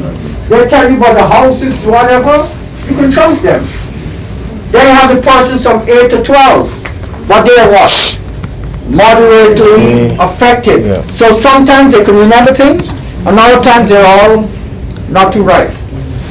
So their answers may not be what? Dependable. And the last is from 0 to 7. When 0 to 7 mean you're severely impaired, meaning you cannot trust that person to make any type of decisions.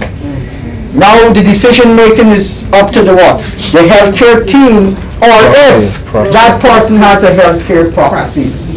And they can only have a healthcare proxy if they had selected that healthcare proxy Prior. when they We're cognitively right, able when they to. were 13 to 15. Bless you. If they did not do that, then it can be a little problem. All right?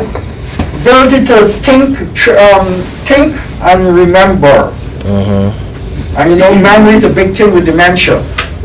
Yes. But when you come to intellectual ability, that's when you start talking about the ability to make decisions.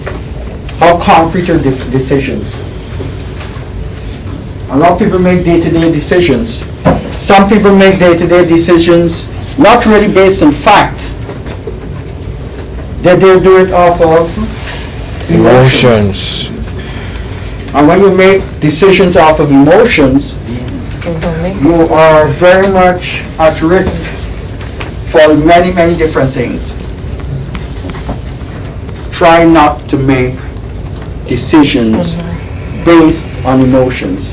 Easier said than done. no decision. Good. Why it's not easier to do it, it's easier said than done, is because who you are is how you were brought up. Everything that you've learned, that's what you are. The first 5 years of a child's life is what they call the formative years. That's telling you the child's going to be the next what? President or the next serial killer or whatever. And when people have problems, you got to go into something called what? Behavioral modification. Change it, right? You hear when people do crazy stuff, like a woman shot a man because she think that he was abusing her, because she saw herself being abused by her father or by somebody. Like, what the hell is she talking about? That's years ago. It shouldn't affect now, but It's that's what the lawyers use. What you have done in your life to where you are today is how you make decisions. Emotional decisions is not for us nurses. That's why we use the word what? What's the word we use? Objective. No. No. Empathy. Oh yes, yes, We yes. do not use the word sympathy. Sympathy, Because we you don't, use we cannot be empathy, able to be sympathizing and with feel. people. It's going to make our work difficult. It's Yes. going to hurt us. So we have to have empathy. Empathy. Say, okay, this is what's happening to you. I see what, Like instead of with saying, my most God, people. you know, I feel this for you. Hell no, you They feel can't nothing be for nobody. sympathetic. You're empathizing, right? And you, remember I said that before, you used to be scared of dead people. Yes, Now when you're tired, the person dead on the floor, you go on to sleep. it's true. You don't care if he's dead, that's his business. It's true. You got your own life to live now. And back home when somebody you have to like. When you get yourself into certain areas and so, you get conditioned. Okay? And when you get conditioned, that's how you will react. So guys, try not to make decisions based on Sympathy. feeling. Yes, you Don't don't feel. use feelings. Empathy. That's why you gotta be objective. Yes. Use feelings when? When should you use feelings? At home with your family. Love. Love. Love your wife, love your husband, love your kids. Feelings. With your patience, No feeling. empathy. No feeling. Because if you do this, None of that. what's gonna happen? You're gonna end up being sick. And then you're not Gonna work gonna hard. end up your patient. You know what to Monica. Empathy. That was 8, what's 9? That's right past 9? So now we're trouble thinking. All right, 10. Erectile dysfunction. All right, 10 says, anything that disrupts blood flow can cause erectile dysfunction. Function. And that includes high blood pressure. Without adequate blood flow, it is difficult to achieve and maintain an erection. High blood pressure can also interfere with ejaculation and reduce Sexual sexual desire. It's very simple for the men and for the women who have got partners in, you know, when you look at the man's penis and it becomes erect, what do you see? A long vein, the veins, right? Yes. And the veins are what? Full of Engorged. I never see blood. It's engorged. That's what the word used, right? Engorged. A person who has erectile dysfunction, that don't happen. No. You may see a large thing because it's being used before, but no, it don't get filled up with the blood. Serious guys, not anything to be thinking about. In today's modern age, you have a lot of things you can use. Viagra, Cialis, and all the different home remedies that you can use. And if you can't use that, then you use some kind of, something with a natural or something. Alright? But, African. You know what? whatever you use is good. If you think that Clorox will help, then you use Clorox. But inside of here, please do not say what you do. Don't let people know. Right?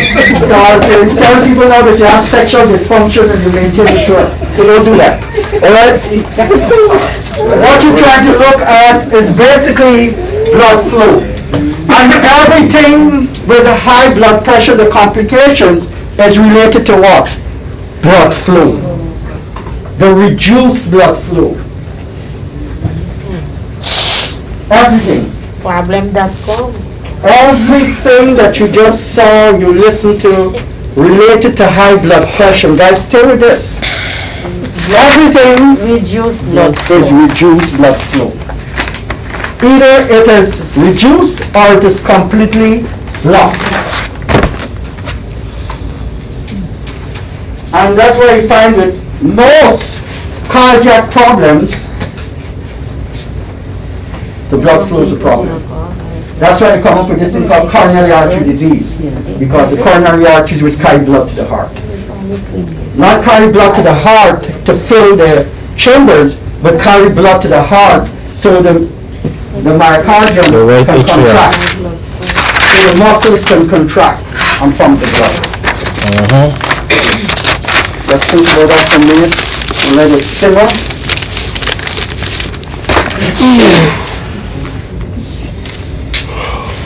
I'm hungry. It's not you alone. Hungry. Where's the candy today?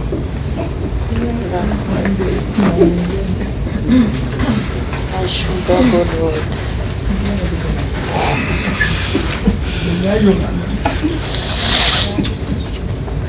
Oh, Natalie.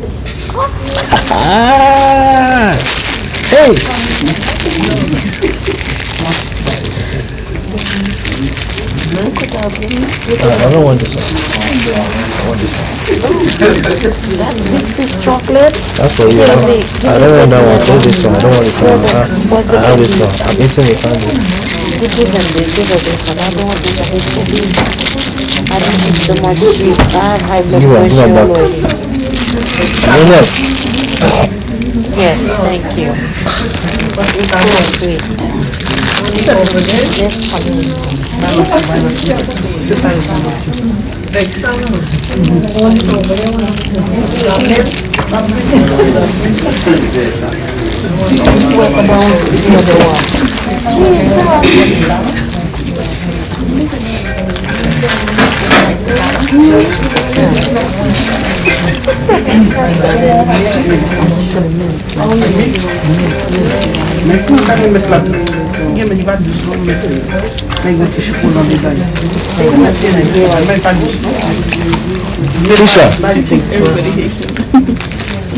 I thought you were Jamaican. All right. I thought you were Jamaican.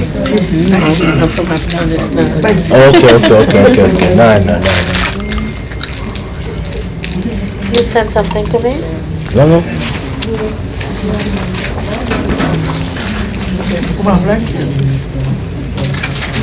You don't want it. What's your time back? Yeah. Try to stay awake. It's $16. Alright.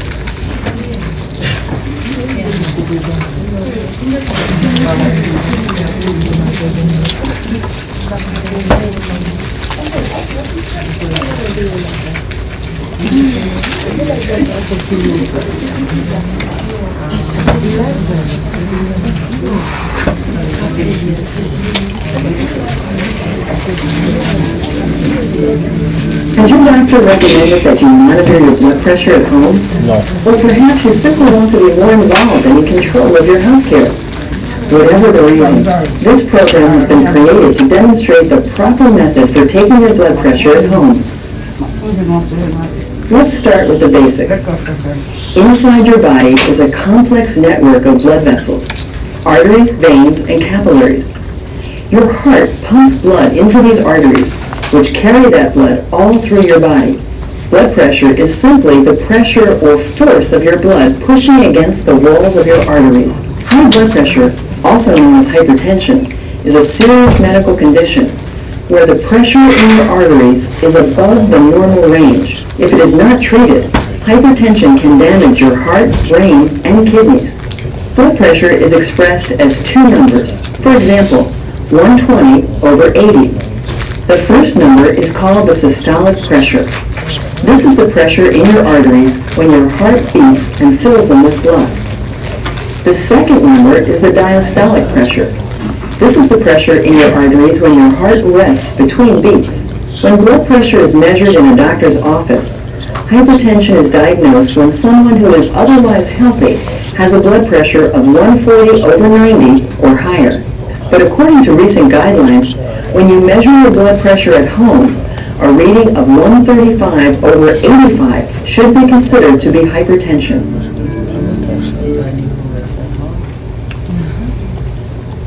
It's a good video.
We have to prove it. Yes. Right? Yes. How you gonna do that? You guys tell me. I'm here. It's not you here. I've made a lot of attempts. I've made a lot of attempts. I will take count on you now. And nobody's coming, so what do I do? Excuse me? I can't go to everybody's house. I'm not Jehovah's Witness.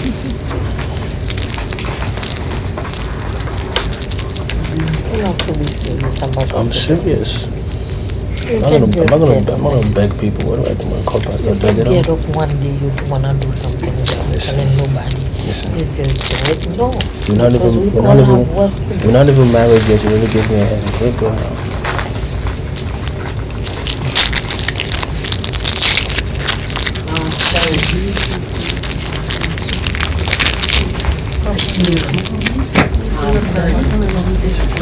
Huh? What movie? Halftime? Your doctor has told you to check your blood pressure regularly at home. An accurate reading depends on you, so follow these steps. Get ready. 30 minutes before you take your blood pressure. Don't smoke. Don't drink beverages with caffeine. Don't measure your blood pressure if you are upset or in pain. Use the washroom if you have to. 5 minutes before, get into position. Sit quietly with your feet flat on the floor. Rest against the back of your chair. Take off any bulky or tight clothing. Rest your arm at heart level on a table or a firm surface. Always use the same arm. Now you're ready to take the test. Wrap the cuff snugly around your bare upper arm. 2 fingers should fit inside the cuff. The edge of the cuff must be 3 centimeters above your elbow. Don't talk or watch TV. Take 1 reading. Leave the cuff on, wait 1 minute, and take a second reading. Write down both blood pressure readings or use an app. And then share the results with your healthcare team. Some monitors will even record the readings for you. You did it! You've taken the correct steps to monitor and help maintain a healthy blood pressure. Alright. Remember yesterday we did the temporary Your rising doctor blood has pressure? told you to check your blood pressure regularly at home. Yes. This is kind of... An accurate reading depends on you, so follow these steps. Get ready. 30 minutes before you take your blood pressure. Don't smoke. Why we don't smoke? Because it could cause our heart to race. Why? So the nicotine. What the nicotine does? It's a stimulant. It causes spasms of your blood vessels. Yeah. That's what I meant to say. Guys, remember why, okay? Yes. Beverages with caffeine. Don't measure your blood pressure if you are upset or in pain. Remember, anxiety is one of the main causes of temporary rise in the blood pressure. Use the washroom if you have to. 5 minutes before, get into position. Can be a problem. Sit quietly with your feet flat on the floor. Rest against the back of your chair. Take off any bulky or tight clothing. Rest your arm at heart level on a table or a firm surface. Yesterday, I was around and tell a person to ensure that this hand is relaxed. And some persons were holding their hands out and stretching it out and that sort of stuff. You gotta keep this arm relaxed at all times. Okay? Always use the same arm. Now you're ready to take the test. Wrap the cuff snugly around your bare upper arm. And yesterday some persons 2 fingers should fit inside the cuff. And you hear the term? Wrap The edge of the cuff must be 3 centimeters above your elbow. Not clothing. Don't talk or watch down TV. here. Okay? Take 1 reading. Leave the cuff on, wait 1 minute, and take a second reading. Alright. I just want this to reinforce out you guys, that's about on that. No problem. Now one of the things that need you guys to have an idea about is when persons are pregnant.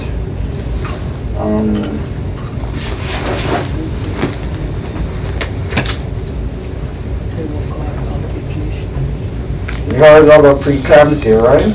Yes. Persons can have seizures.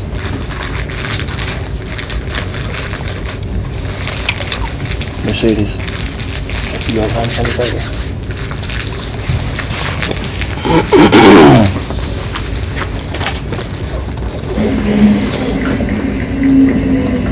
When you market on LinkedIn, you reach your customers in the mindset to do business, wherever they happen to be. Thank you.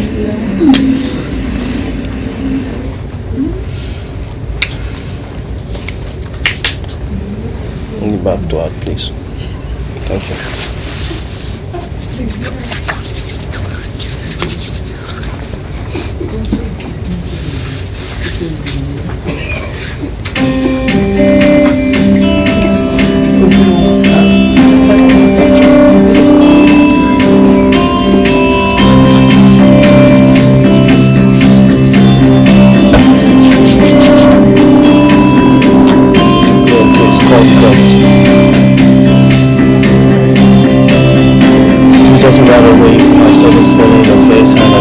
blood pressure greater than 140 over 90, sudden weight gain about 1 of a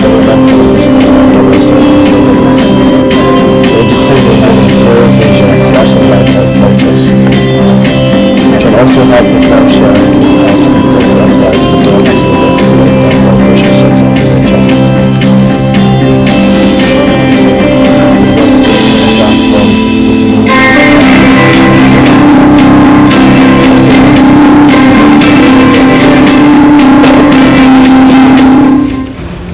Alright, preeclampsia.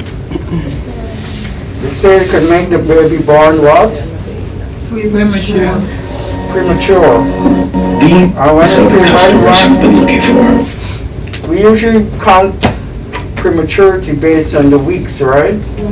Normally people say 40 weeks, it's like 39, 40. Anything over 42, you're looking at patient is late.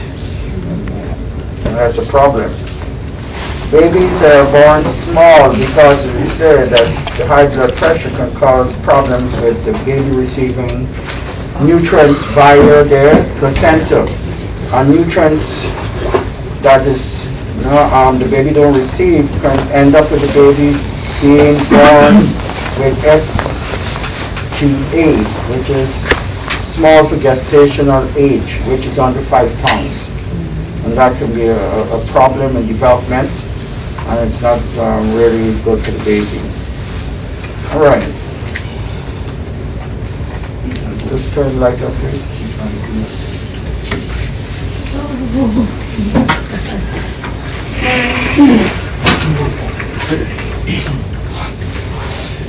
Now, we looked at high blood pressure and how high blood pressure can affect the patient,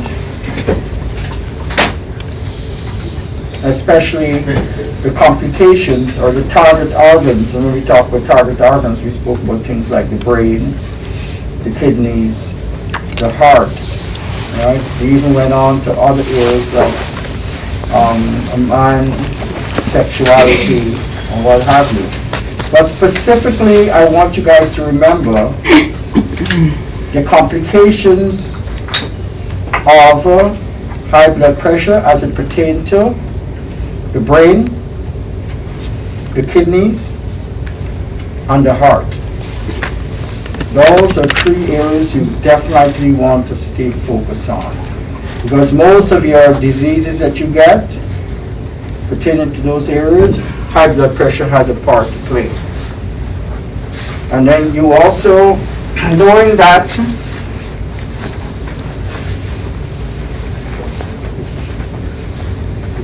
with hypertension, there's a partial or complete blockage of blood vessels. Seeing that you know this, right, when you are studying, always focus on the blood supply to whatever specific area that you're looking at. If you're talking about the kidneys, if you're talking about the heart, what are the blood vessels that supply those areas, and how are those blood vessels affected that can lead to hypertension. I use the format of the 10 complications.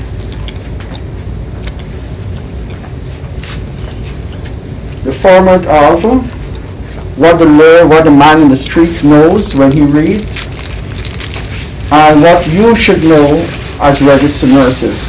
Why I did it that way? It's not just to give you an overview, but to prepare you for when persons who read about a condition they have, they will ask you questions. And you must be able to answer them appropriately. Right? Because in today's age, everybody has a phone, and everybody has the ability to look up their problem. People normally look up what's going on, and they will judge you by the answer that you give to them. Right? They will judge you by the answer you give to them. So to gain the confidence of your patient, you try to know at their level And of course, you know at your level as being a registered nurse and everything that goes with it. Any questions on what we did today? Anything that is not clear or you not understand? I have a question. Could you give me that word again that you mentioned about the eye, that you said was very important? That, I forgot the word.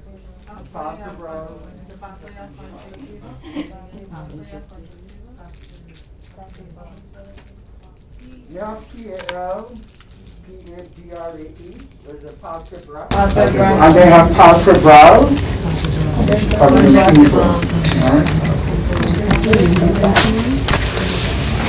Because many times when you look at the conjunctiva, it's a clear thing that covers.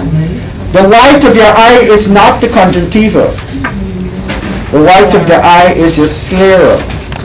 The conjunctiva is an overlay. And you have it in front and under the eyelids. And you must be able to break it down because we'll be looking at the senses again. But when you're looking at the senses, you have to know what the cranial nerves that affects your senses, the disease processes that relate to these senses, be it eyesight, hearing, feeling, smelling, touch. So you must, not maybe an optional. Oh, cranial nerve? Okay. You have to go through those 5 senses. Oh.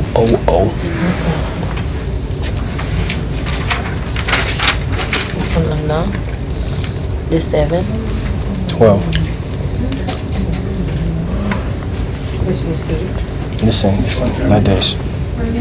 Okay? I'm not at the level of your intelligence. Okay? I have to focus. Yeah? Okay. You can do 10 things at once. Me, I'm a guy. I can't multitask. I'm sorry. Let me focus. Give me a Lord. Do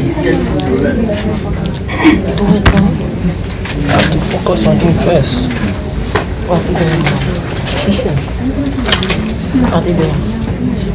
Meeting the needs of the patient.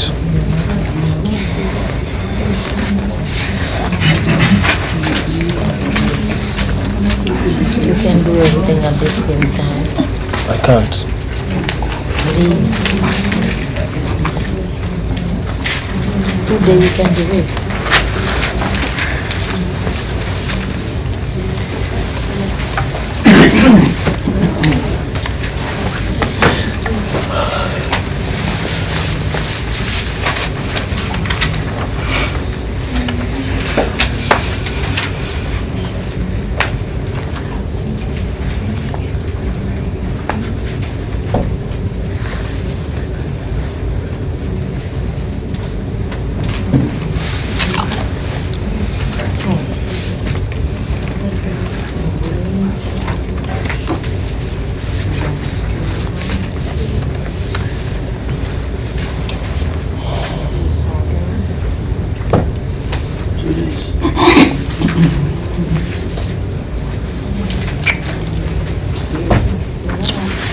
Caring for a patient with hypertension.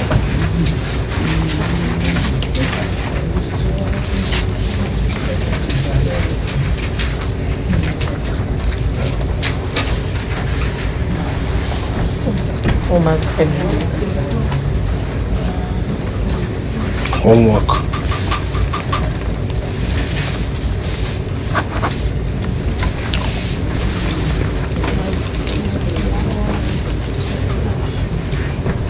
Okay. What you have up here, I need this from you on next Monday.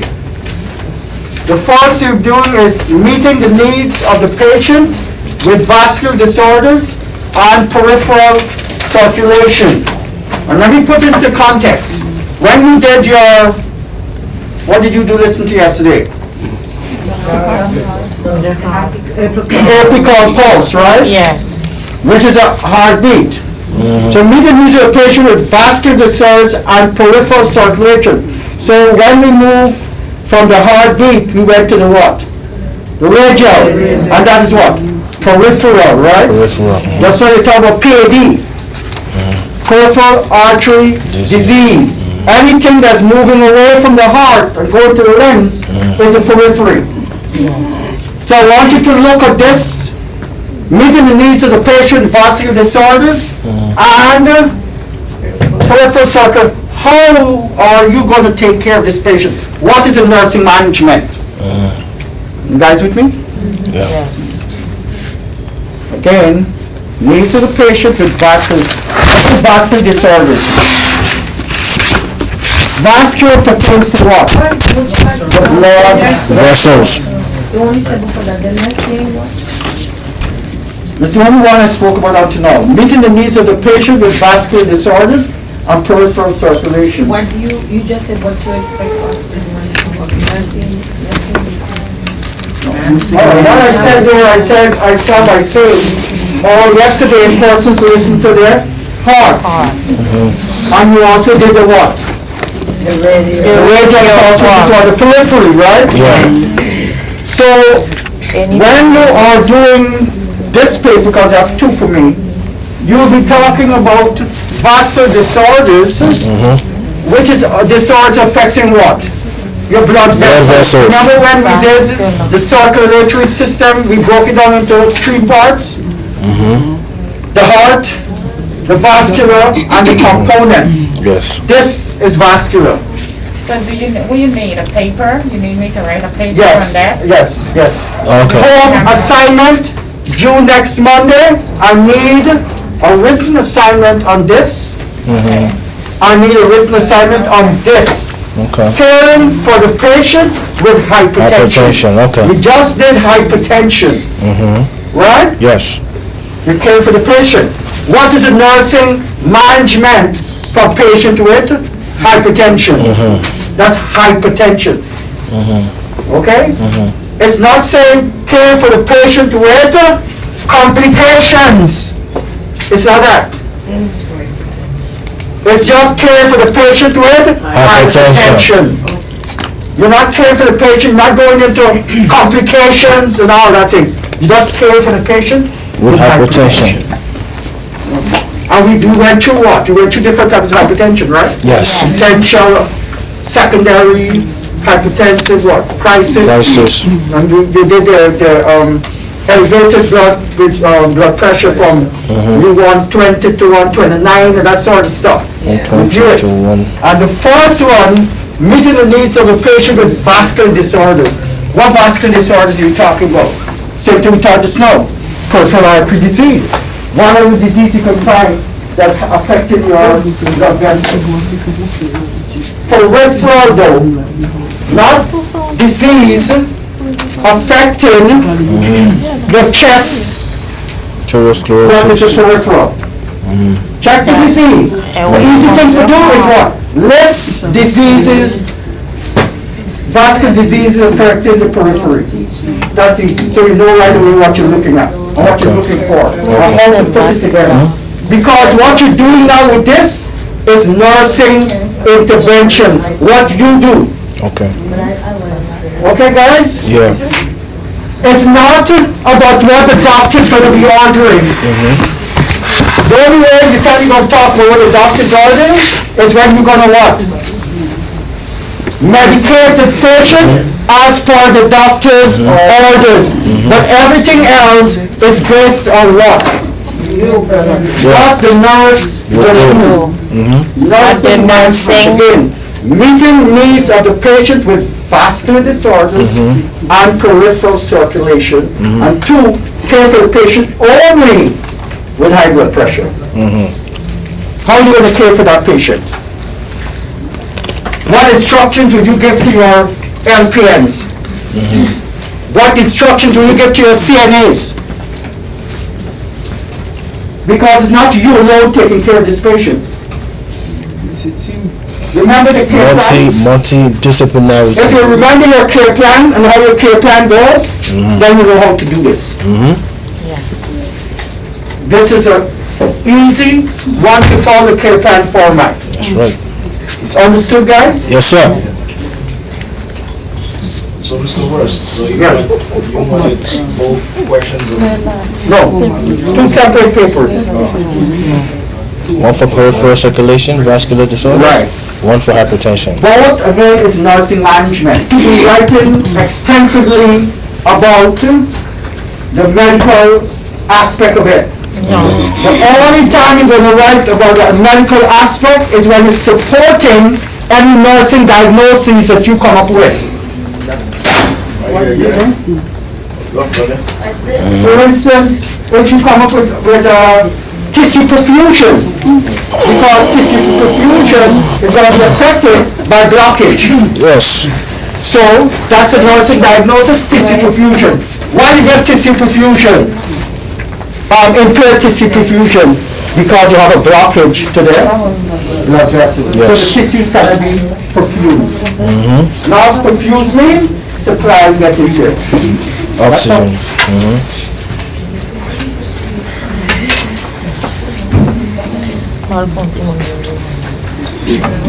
How many pages? It's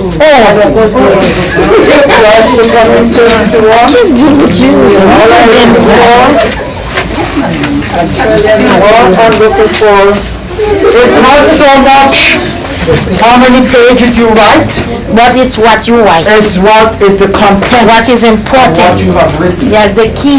Okay? Okay? If you It's not understand 4 pages. what you're supposed to do, Yes. not go and try to The plagiarize, man. cut and paste. Don't do that. It's not the man. Know what you're writing about. All right, thank you so much. Because I know you would be. Okay. So briefly, this is what I showed you yesterday, right? This is the thing, right? So I'm gonna go to osmosis, pathophysiology, right? So it's broken up to different folders, right? For instance, go to cardiovascular. You got a whole lot of blood pressure stuff there. Right. So what I suggest is that when you come early, like when you come, right? Nobody's coming. No, I'll give you guys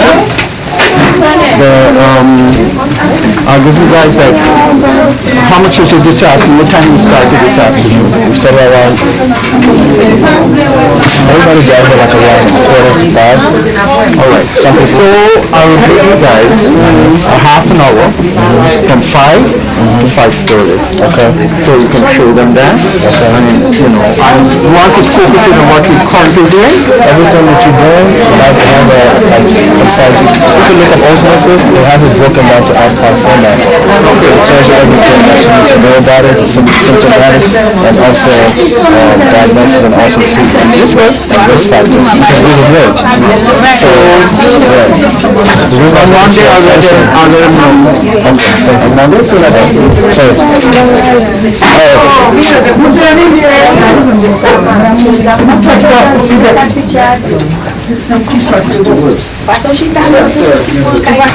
The city itself. Our analysts assess that Kukui is unlikely to be deterred by such setbacks and instead may escalate. We assess Kukui feels aggrieved the West does not give him proper deference and perceive this as a war he cannot afford to lose.